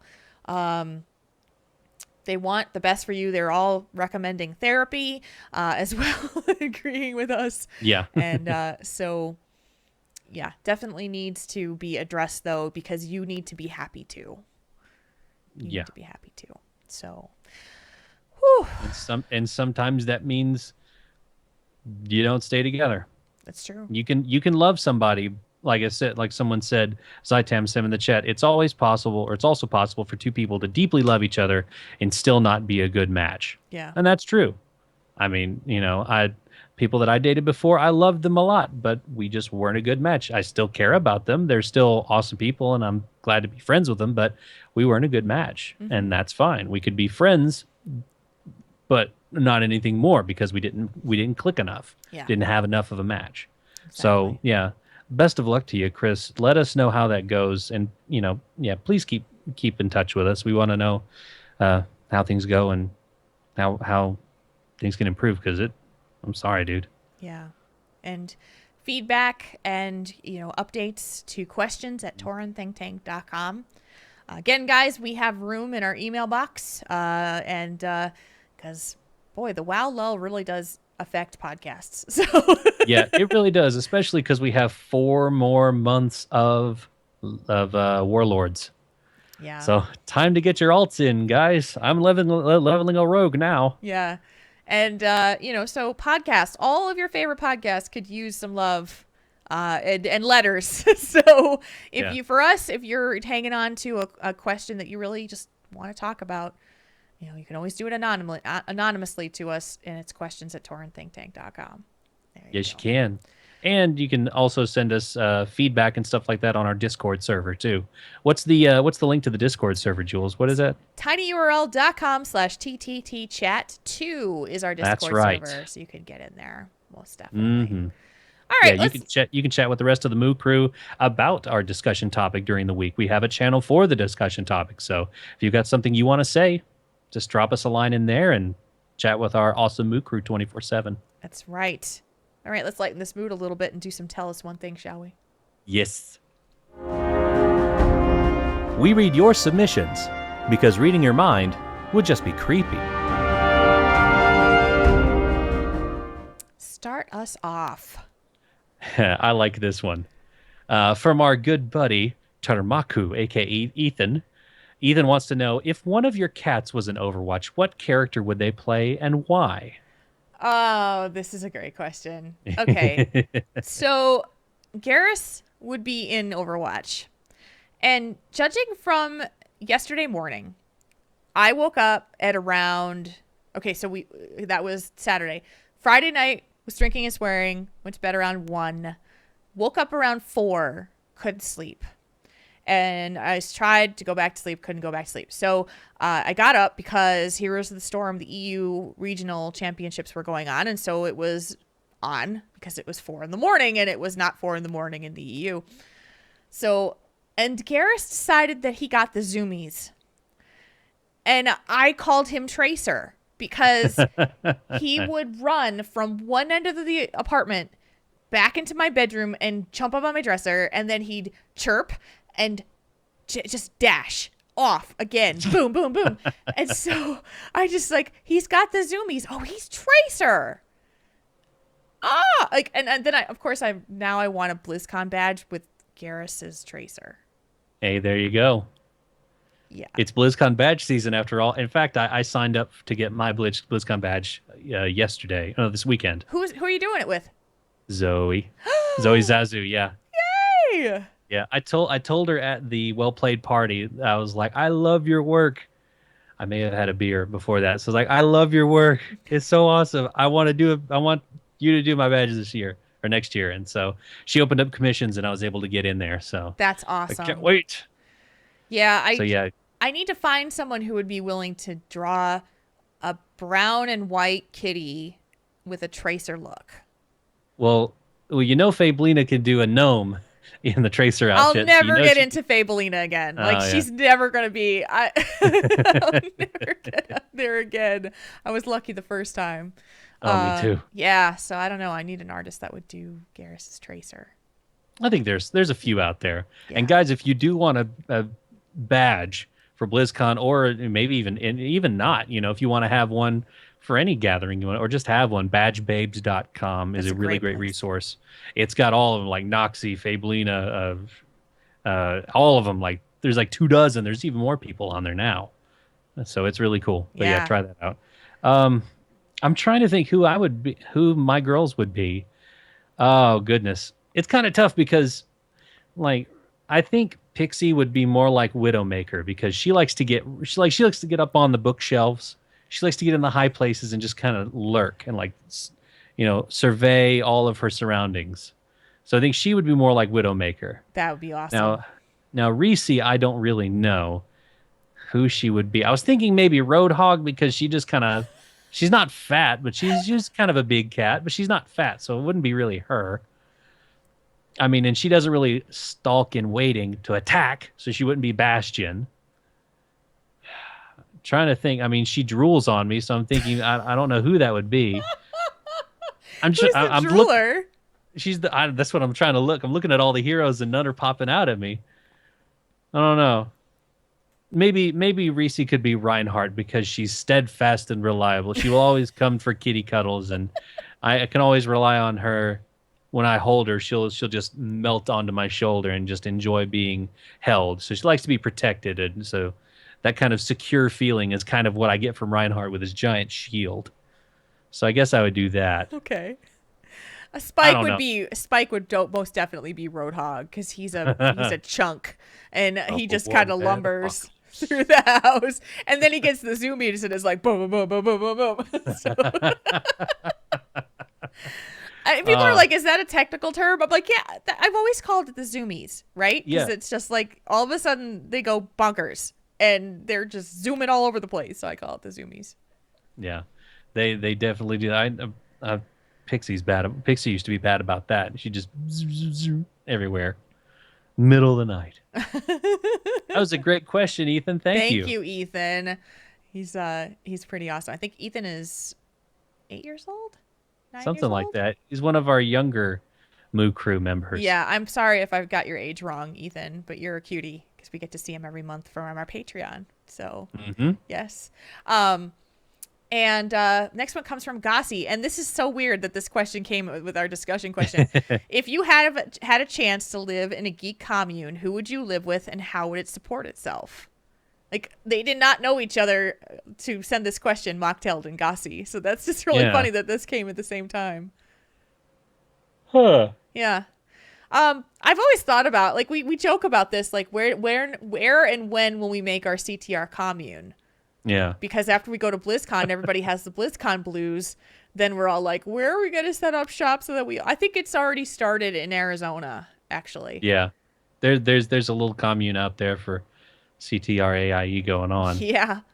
There's a lot of folks that live out in that area. So I guess that would probably, I mean, for me, I'd put it someplace like really awesome. I don't know. I mean, California's a good place. Who would you live with? I don't know. I guess I would. I don't know. I don't know where it would be and who we would live with. Again, it's the introvert in me that says, I just want to be able to go see you guys for like a day and go back to my space for a while. Well, you'd have your own residence, I guess. Yeah. But you'd be like down the street from a few people, you know? Yeah. I think that would, I don't know. Let's see who said, Nevermore said that Northern Arizona was cool. No. Cooler. Geek commune in Hawaii. Oh, well, there we go. That'd be kind of cool. I got it. Geek commune in Hawaii. We've got tropics and beach, and we'd make like an amazing internet because we'd all require fast internet, so it would be like the best internet in the world. And we'd have like fiber going from Hawaii back to the mainland, and we'd have luau's outside where we're all gaming and eating, luau food and. Oh yeah. Luau food, because it's a technical term. Pineapples and other things.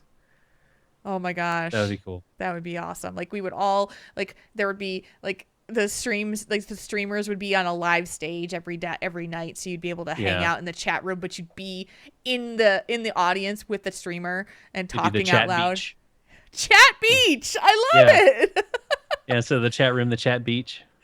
Oh, that would be amazing. All right, that's it. Somebody start making this geek commune in Hawaii. Yep. We'll start laying the groundwork for it. Start the infrastructure now, because we're going to need good internet. Yep. Good internet. And, yeah. That'd be good. It'd be so cool. That's awesome. Oh, okay. Let's see here. The next one comes from the creepy one.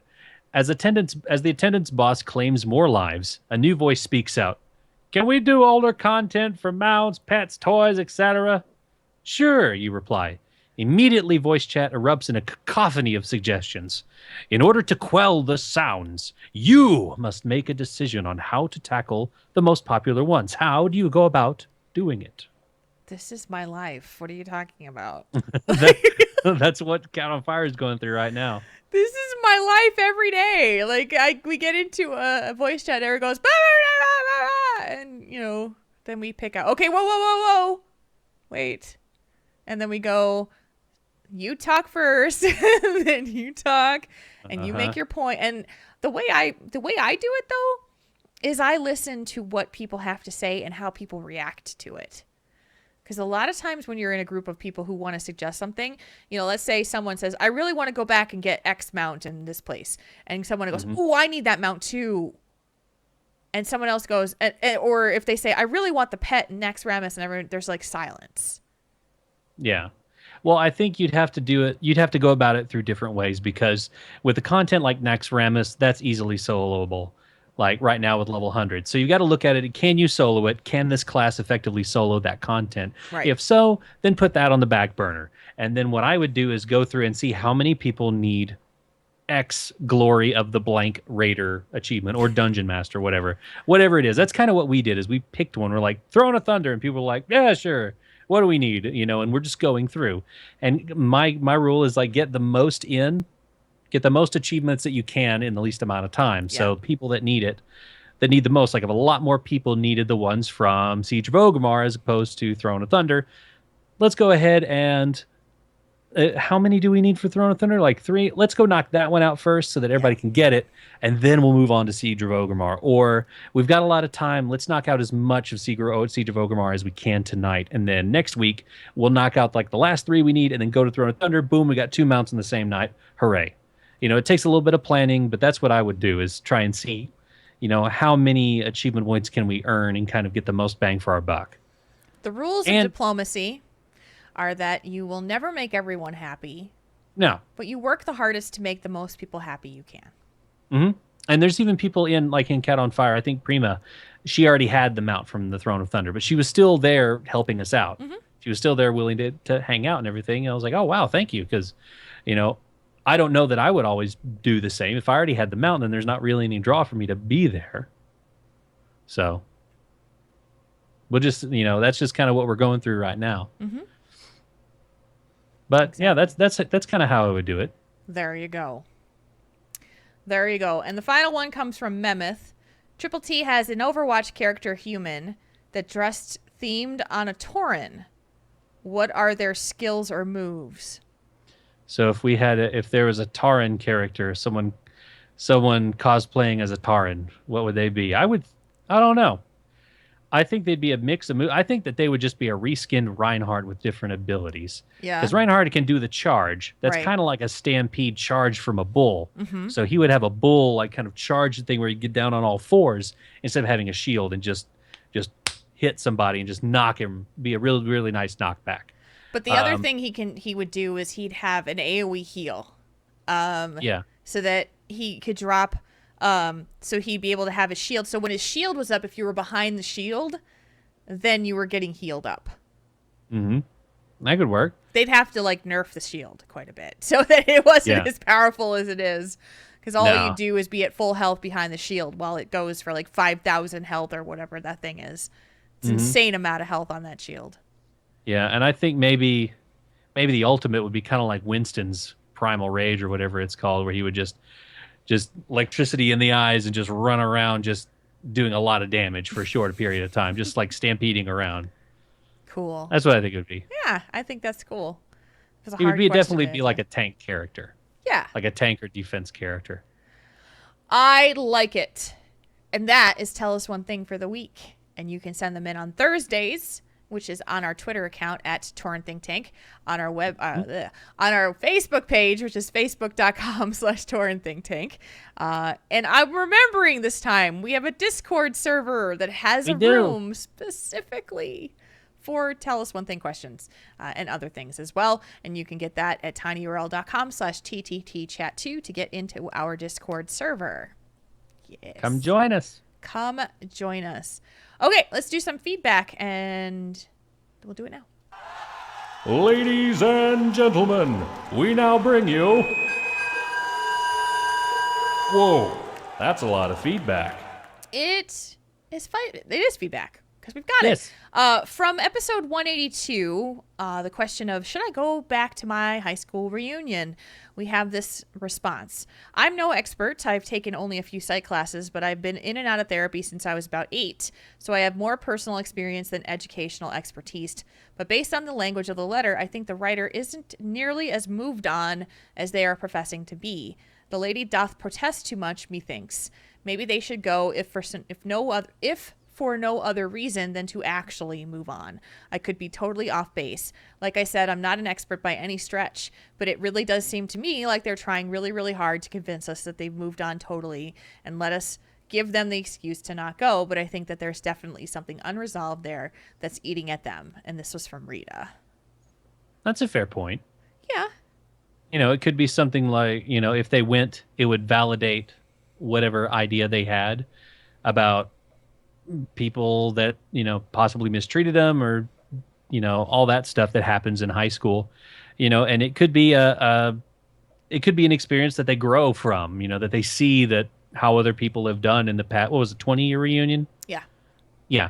So in the 20 years, I mean, you see, and it could be one of those things like, oh, well, that wasn't so bad. Oh, well, they turned out all right. Oh, well, they're a pilot now. That's cool. Mm-hmm. Okay, cool. Yeah. And then you at least know.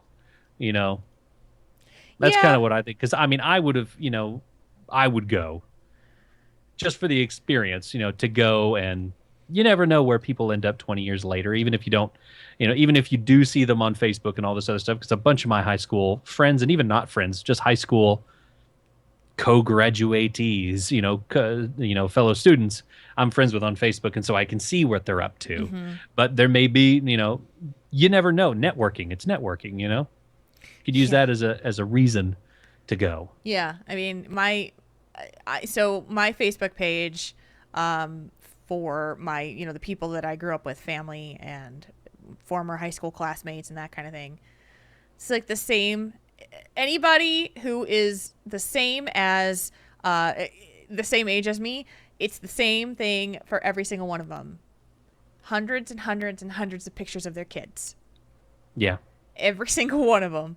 And it's like, I don't connect with that at all. Sorry. So I don't barely go on my Facebook page anymore. And, but I don't know. For me, if this were me, and I'd be just kind of saying, yeah, I don't want to go because I'm not over some of the stuff that happened and I don't really want to revisit it. So that's what I would be saying, at least.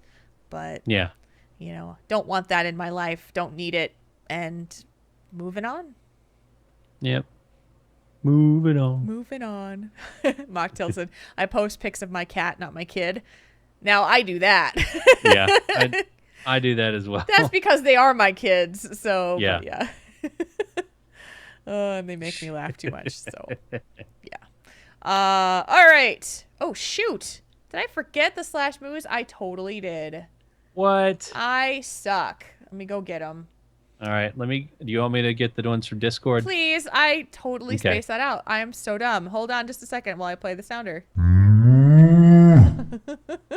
Let's see. Oh, there's only one on Twitter, and that's from Mehmet that says /Murder Grayson for making a new Minecraft server based on the Chaos Portal show idea, currently in alpha stage. Sweet. You'll have to read the Discord ones, though. Yes. First up from unexpectedly /Sparrow /moo to the Triple T crew for setting up the BlizzCon ticket channel and helping me get a spare ticket so my boyfriend can go to BlizzCon with me. Incredibly excited to see everyone there this year. Yay. Next up from L Train /moo to Barber for being an amazing listener and helping me to deal with some expletive this week. Or stuff, whichever flies live. Okay, yeah. Helping me deal with some stuff this week. Thanks. My mother listens to this show. I try not to curse. Okay. Next up from Winchester _CTR /moo to Jon Snow. If he lives or dies, he still knows nothing at all. Just no spoilers. I have to watch Game of Thrones after this is over. I know, yeah. I can't stand it. And then we have... go ahead. We've got more in the chat one room. Last one from the Discord is from Nevermore. A /moo to Majordeath and Evilani for being amazing friends and for thinking of Ben the Mage and I. Wonderful people who went above and beyond.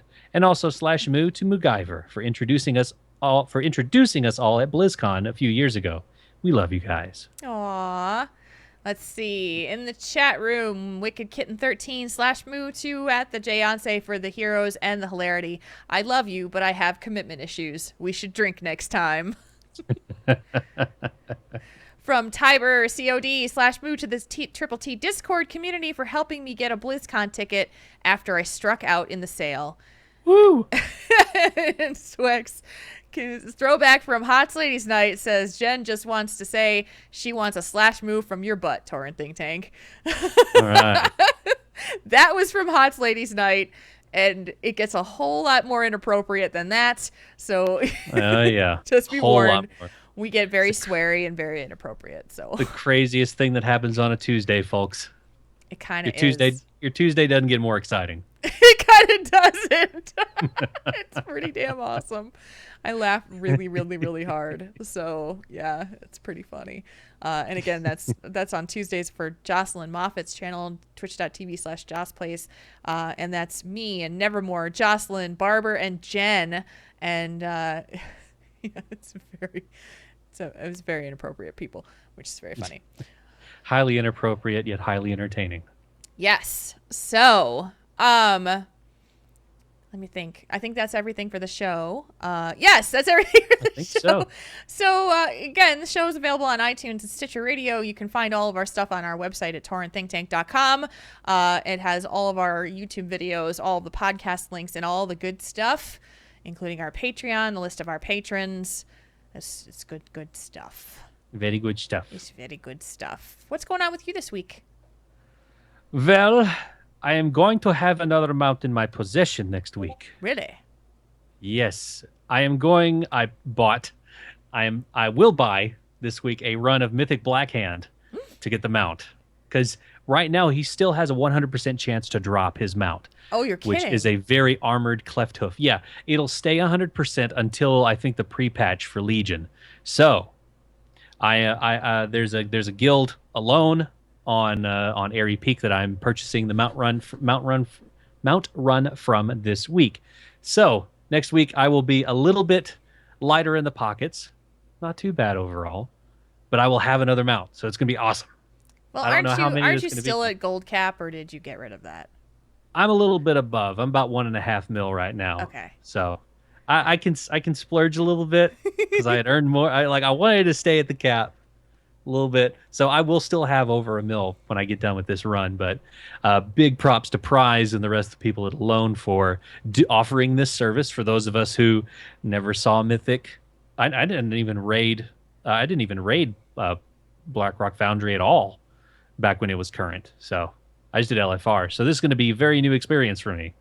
So I'm thinking of either taking my Gnome Death Knight or my Paladin in and trying to personal loot bonus roll the Blackhand Mace. How awesome would that be That for a is little going to Gnome be Death Knight amazing. to have the Blackhand? So I may take him in. That'd be awesome. Yeah. So that's going on this week. It's my first full week at work. It was kind of cool because they were kind of giving out hours this morning whenever we had our morning meeting. They're like, we've got tons of hours to give out. Who wants more hours? I'm like, I'll take as many as you want to give me. So I'm going to be working, not terribly too much, but man, 4:30 in the morning on Sundays really wipes me out. I've been yawning the whole show, trying to mute my mic whenever I'm yawning. So we'll see how it goes. So maybe it might be a good time for us to change the show day. I might do that. We are thinking about it, for a number of different reasons. But yeah, we'll have to talk about it. But yeah, we'll talk about that. We'll have to talk about the stuff that's coming up in a couple of months too. Mm-hmm. Yep. Yeah, I can't talk about that yet. Yeah, I know. I can't talk about it yet. I just like sprinkling a tiny little hint in the air. I know. I will say this: things are going to get really, really interesting in about, really fast. A couple months. Probably really fast. Yeah. And I might be moving soon again. I can say that. On the road again. What? So yeah, I can't say anything more than that because things are like, So. Yep. Yes. But yeah, doing that mount run this week, working. I don't know. I may stream some stuff. Oh, I'm gonna have about 70 packs of Hearthstone Old Gods to open up on Tuesday. So Tuesday afternoon, I may stream just me opening all those packs because I bought the 50 pack thing as well, and I have enough gold on the game to get at least 20 more packs. So if you guys want to see all the cards as I open them and kind of get an idea to see if you want to start buying the Old God cards too, just come and hang out and we'll see what the cards say. Maybe I'll get a couple legendaries or something. I've got the packs too, so we might, if you're doing it on Tuesday, maybe we'll do the switch off, you do it first and then I do it a second and stream the card openings. We could do that. Yeah, we could do that. Because I'll have a whole bunch of packs to open too. So yeah, and then it's going to be additional 15 packs that you get through quests too, which will be awesome. Really? Mm-hmm. How does that work? Yeah. It's they talked about it on the Whispers of the Old Gods stream that they put up yesterday. Hi, Pixie. There's going to be quests that they give you to get you into standard mode and try it out, and then you get rewards of card packs. I think there's that, and then there's something else. There's another quest that gives you 15 packs that they're giving away for free. Holy moly! See, I didn't know that. Yeah, it got announced this week. That's like 85 packs I'll have to open. Well, you could open all of them first, and then you could go do the quests, and then you get more packs. Oh yeah, that'll work. So Yeah. So I'm So, learning yeah, all it's these things Hearthstone. about Hearthstone. It's so I fun. know. It is. I'm Yes. glad you're playing again. I am too. I wanted a game that I could take with me mobily too, and which means that I'll be, lunch break. Let's bring my phone out. That's what I do. I'll play a game or two of the Tavern Brawl during the week every day. Right? Got to do the quests. So yeah, it's Hearthstone week. Yes. Yay! Yay. What So, about you, Jules? What are you gonna do this week? I've got a chair league match to cast tomorrow night. Ooh. I don't know who my co-caster is yet. I will be figuring that out tomorrow. A case on the Mondays most likely will happen tomorrow, but it will happen in the evening because Pat's studio is still being. They're going to actually be in his space to mud the walls, so he won't be able to record with me on the afternoon, a normal time. So we'll do it most likely in the evening. Unless things change, but that's the latest. So we'll be doing a case on the Mondays. Let's see. What else? I talked about Hot Ladies Night. Drinking and swearing on Fridays. We pick a different game every week to play. It's usually one of the Blizzard games or Rocket League or something else if we decide to. So we'll decide what we're going to play this week. Most likely it will be something different than Heroes of the Storm, which is what we played last week. And yeah. Sounds good. Right. So that's what we're going on. I mean, it's just... And then another show next week sometime. Yep. Most likely Sunday. So Yep. We'll figure this out. Moving to another day. right. Yeah, considering 4:30 in the morning on Sundays is tough for you now. Oof. A little bit. Yeah. I did take a nap this afternoon, but I did wasn't too. very long. We got a medicated Jules today. It wasn't too bad, but it was, I had no remnants of my headache, which is great. So, but medication makes funny things happen and come out of my mouth. So, all right. For the soundboard. Yeah, no. Okay, let's bring this show to a close. Tauren Think Tank is a proud member of the Signals Media All-Star Network. Find out more about the other great shows of the network by going to signalsmedia.com. Portions of the music and sound effects heard on this show can be found at incompetech.com and freesound.org.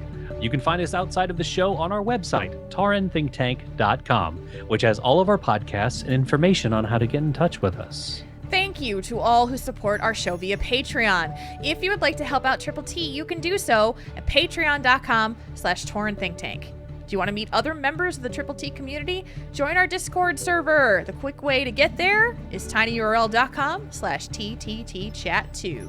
Yes, it is. You can like us on Facebook at facebook.com/TaurenThinkTank. You can find us on Twitter for the show at TaurenThinkTank. You can also find Jules at JulesRPG and myself, Marconin, at MarconinWow. Thank you, everyone. Thank you, chat room, for being with us tonight and hanging out every Sunday night at 8 o'clock Central Daylight Time. You can find us on the video stream at twitch.tv/TaurenThinkTank and the mobile audio stream through Alpha Geek Radio at tunein.alphageekradio.com. We love seeing you here all with us, or however you get the podcast on the download. Oh, yeah. Oh, yeah. Marconin, Jules. thank you again for an amazing show. Thank you. Very welcome. And we will be back next week for another great show. We look forward to seeing you then. For myself, for Marconin, for the entire chat room. Until next time. /moo, everybody. /moo.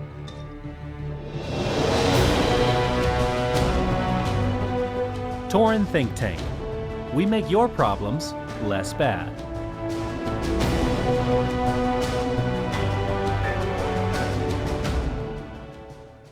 This podcast is a part of the Signals Media All-Star Network. For more information on this and other fine shows, go to signalsmedia.com. It's okay to stick our stuff in your ears. Really? Really? Oh, you wanted a really one in there, didn't you? All right, hold on. Hold on. Uh-oh. Let me go at it. Hold on. Add command. It's...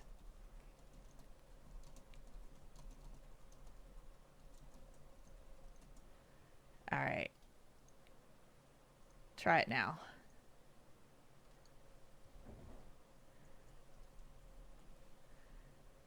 Ha ha ha! Ha ha ha!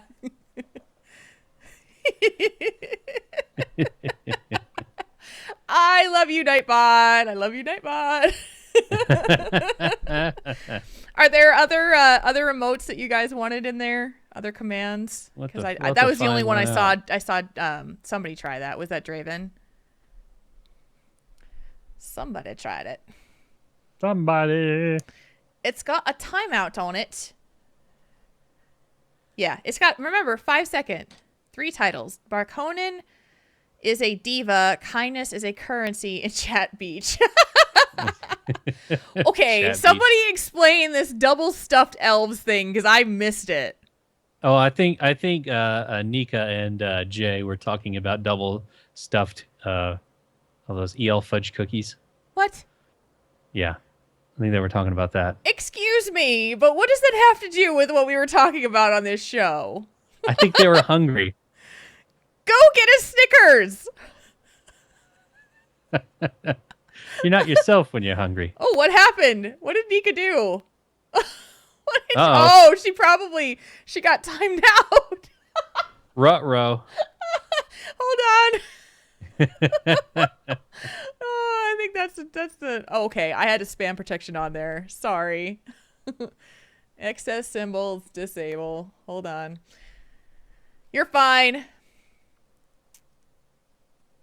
Okay, sorry about that. I had it up there for when we had Oddish on the show, just to help capture anybody who was trying to spam. Like sometimes what we get is spammers that will just spam emotes through the entire, like symbols through, and like flood the chat room. So I had that on.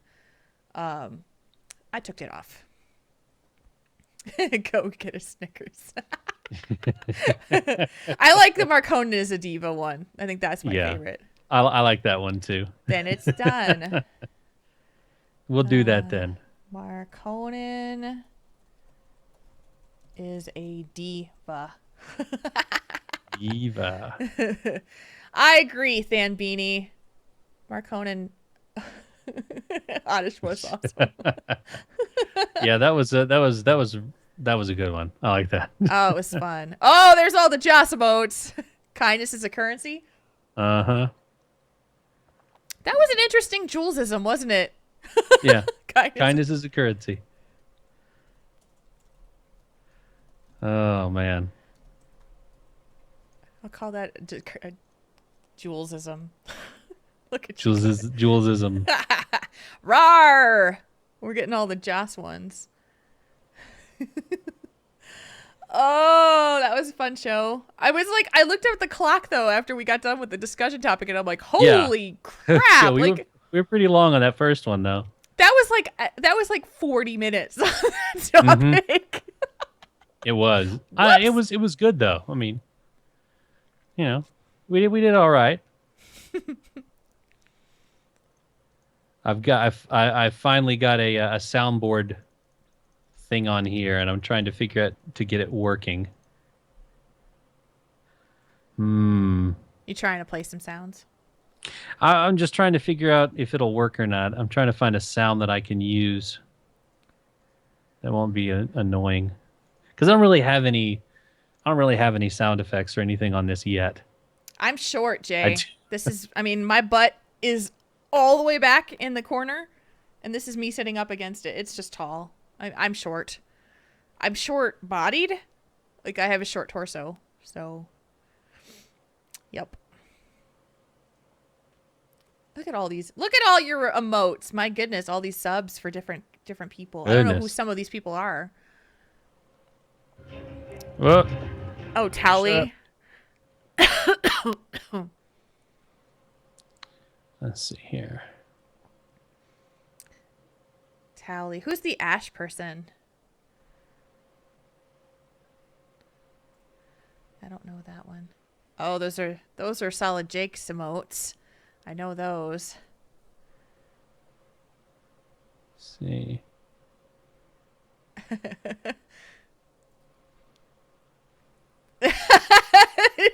You can't see the head over the back of the chair.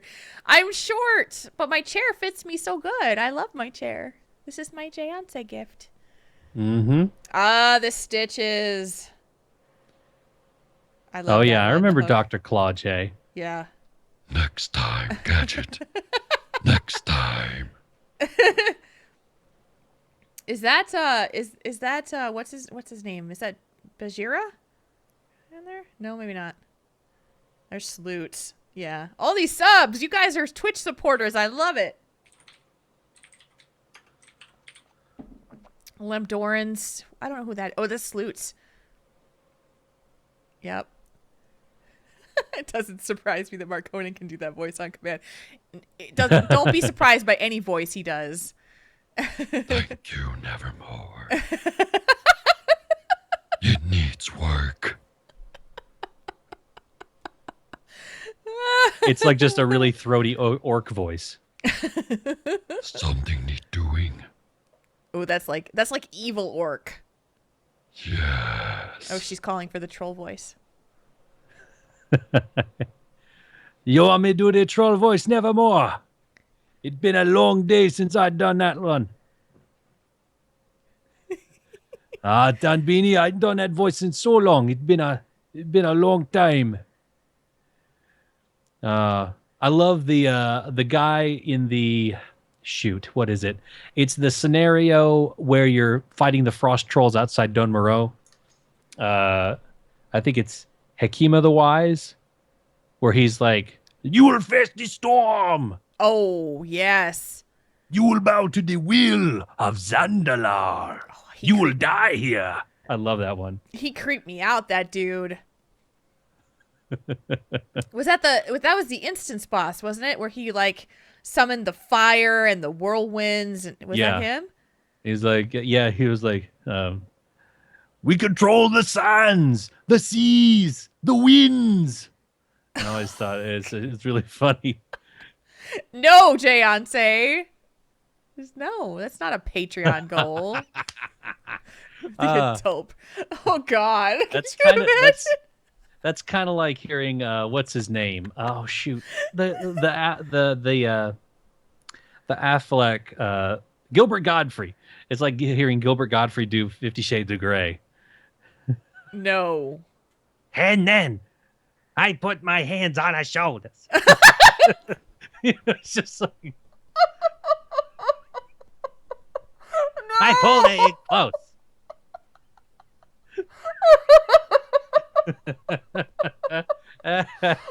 Yeah, Kalani, you called that one. Hey, Kalani, are you coming to BlizzCon? Do you know if you're coming or not yet?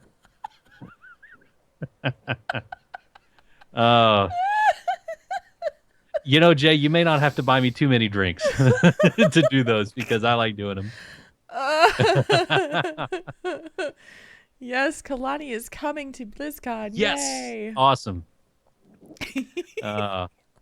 Fantastic. It'll be good to see you. Oh my God.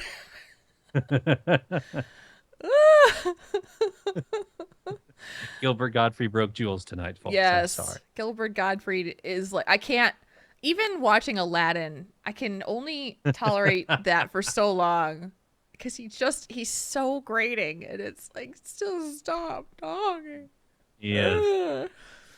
And see, Nevermore is the one that got me to do the Hekima the Wise voice in front of Andrea Toyes, who's the voice director. And I know she said that people come up to her all the time like, "Hey, you want to hear me do my voice?" And she's like, "Yeah, you can do the voice." And inward, she's like, "Please, God, don't do it. Yeah. Don't do it." But I still did it. And she was like, "Hey, that was pretty good." Like it seemed like a genuine response. It's like, "Thank you." Thank you. I felt very nervous. Oh Lord. TSA just gonna confiscate Sir, all your why are you traveling with so much erotica? troll voice 50 Shades. No. Let me see if I can find an excerpt while we're on the subject. Oh, that's wait, no, you're not gonna look for a 50 Shades excerpt, are you? Oh no. No.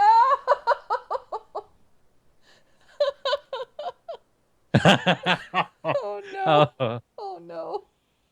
All I see is Christian's unruly mop as his head dips lower between my legs. His unusual MO is to... Oh, goodness, I'm not going to read that word. My mother must probably still watch, and I can't read that word.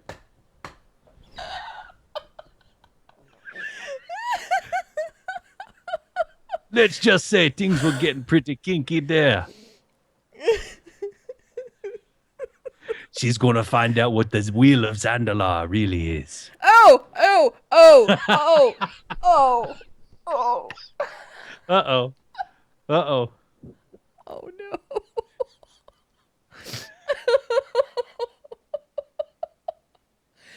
Oh, man.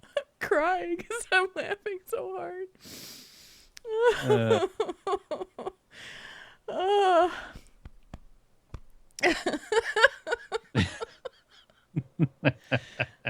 Oh, I'm gonna have to put that at the end of the show. if it's wheel-shaped, I'm out. Okay, that's an outtake. Uh, Oh, your mom is here. yeah, my mom still is listening, yeah. Ain't gonna read all those words.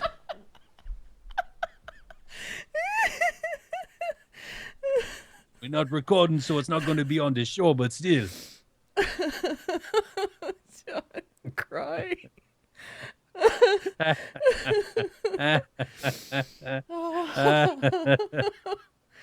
Oh, it hurts. Oh my god, that's hilarious. My mom.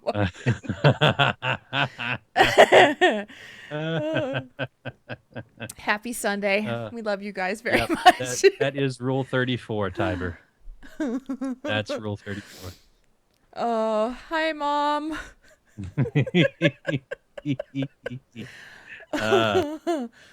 I felt a fearful shiver scrape down my spine as I swung my gaze to his, my head cocked to the side. No, stop. No, I'm not. He's just a friend. I hope the lie wasn't apparent. Also couldn't miss the dangerous fury in his eyes, even if I wanted to. See, there wasn't anything bad about that one. Okay, good. I'm like, oh god, wait, did we read ahead? Yeah, I jumped ahead Did we read because ahead? there was no way I was going to say those words on the air. Wow. Got to keep some semblance of integrity here. Professionalism. I mean, my cat is listening. Oh, yeah. My cat is over here looking at me like, what is wrong with you, mother? Well, she's not really listening. She's she's on your computer. Yeah. She's Bring it up just a little bit higher. There you go. Oh, she's asleep. sleepy face. Oh. Oh, zoom in. She's like, what the heck? Okay. Nope, I don't care. You can do that to me. Oh, the kitty zoom. Oh, jeez. That is the most tolerant cat in the world. Extreme close up. Whoa. Whoa. Okay, her eyes are open and she is not amused.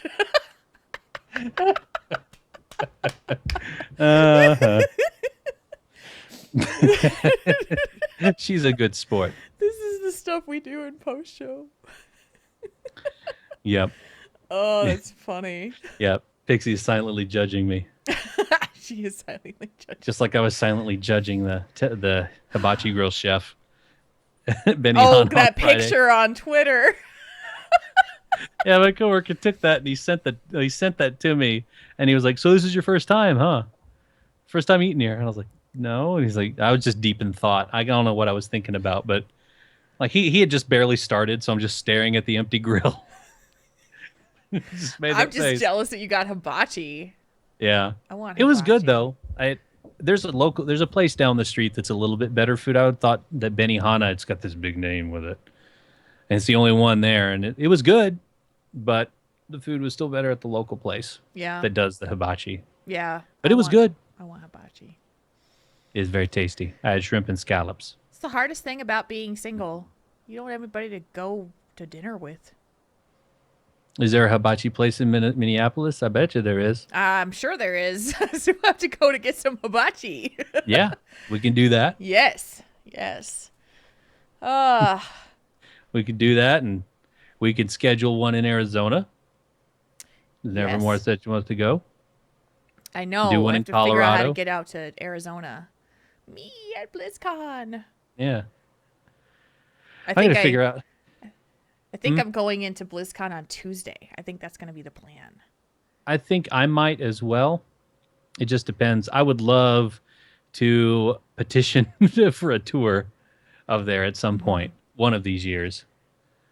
But I may go in on a going Tuesday. to Harry Potter World on Wednesday. Oh, sweet. I think I convinced Pat that we're going. Oh, that's cool. If you want to That come, would be cool. you can come to Harry Potter World. That's a universal right. I don't know. I think it is. Okay. Pixie is now fully awake and looking at me now that I'm whispering. Now her eyes are What is closed your- again. Oh, Jen, we'll go to Hibachi. That's awesome. Let's do it. Let's everybody go to Yes. Hibachi. Let's do it. Let's go. Let's get some hibachi. I want Can I just get all rice? I just want all rice. I just don't want vegetables. I just want rice. It's so good. Ew. I'm gonna feel so bloated tomorrow. It's just so much food, so much carbs. I'm not gonna like rice eat so for a much. week. I'm just gonna have like a little bit of coconut water every day for like a week, and that way I can have it and not feel so bad. Ew. Ew. You're doing so much better than I do. Jules, when I see you in Minneapolis, I'm gonna hug you, and as we're hugging, I'm just gonna whisper in your ear, "Ew." It's gonna be this nice, warm. Haven't seen you since January hug. Ew. And I said Will of Zandalar. It's Will, but he says it like wheel. Wheel. It sounds like wheel. The though. Will. I gotta find those lines, and I've got to find those lines. Find those lines and put them on a soundboard or something. Oh, Lord. Ew.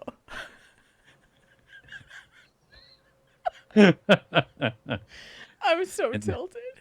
And this is us sober, folks. I know. Woo. Do you speak bocce? I don't know what that is. What is bocce again? I've heard that term. What is that? That's a game. Huh? No, is it It's bocce a game. or Yeah, bocce ball, but bocce ball? I don't know what the is that a language? Because I feel very dumb if I don't know what that is. I'm losing my voice because I've been laughing so hard. Oh, tell Uncle Owen if he gets a translator, make sure it speaks bocce. Or Boki? I don't know. Ah, there it is. Yeah, Solomio said. Oh. Okay. Yeah. Now I remember. I don't know that. Did they ever say it in the, like, did anything ever say speaking bocce in that? Yeah, I want to say it was like BOCHI or something like that. Bocce. Yeah. Yeah. Got it. I'm a Trekkie. I love Star Wars and respect it, but I am a Trekkie first and foremost. Mm-hmm. So Jen is a super Star Wars nerd, so I totally get it. Where she's going with the obscure. Yeah. I love you, Jen. That that'd be like Oh, look at there's a wiki for it. Yeah, that's actually the same page I'm looking at right now, the Nevermore linked. Gotcha. Bocce was a language that saw some use in the sun-scorched planet of Tatooine. The adopted aunt of Luke Skywalker, Beru White Sun Lars, once insisted on acquiring a translator droid that could speak that tongue. This prompted her husband, Owen Lars, to buy C-3PO, a protocol droid who affirmed that bocce was, quote, like a second language, unquote, to him. Jedots meant hello in bocce. I gotcha. Apparently. Yeah, Nevermore's like, I told you. Aren't you guys raiding tonight? Are you not raiding tonight? Because you got to be here all night, which was awesome. Yeah. That's awesome. It is good to see you. This is awesome. Tracer. I love Tracer so much. Oh, I do too. Oh, you're crafting. I see. All right. I got to get myself editing. I really hope that they have a voice actor panel for Overwatch this year at BlizzCon. I would love that. Mm-hmm. Target-rich environment. We're is all Deadpool out on now. video already? It's coming out on the. Oh, you did 10th. the Deadpool craft. Okay, I'm like, oh, I thought you watched it. She's doing bow ties. In different themes. So she did Deadpool. I hope. Did you post it in the Discord? Because I want to see it. Is that like a real bow tie that you can buy and wear, or is that like the bow for your hair bow? Because I know you've done a lot for of guys. Ooh. All right. Yeah, she's doing bow ties for guys and the bows for the hair, but I would love one of those. a I gotta Deadpool one. talk. Well, maybe not a Deadpool one, but I want to see what she's got and what's to make.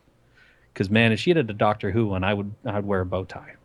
I don't really Gotcha. wear bow ties except for with my tuxedo. I haven't worn that in a while. Long time. You'd be able to pin it to a black T-shirt. Yep. All right, Did kids, that. we're out of here because I gotta post the show. Yep. And I gotta go to bed at some point because I'm running on empty. Tired. And I gotta get up at 5:30 tomorrow instead of 4:30. See, this is what happens when we get punchy Marconin. What's that?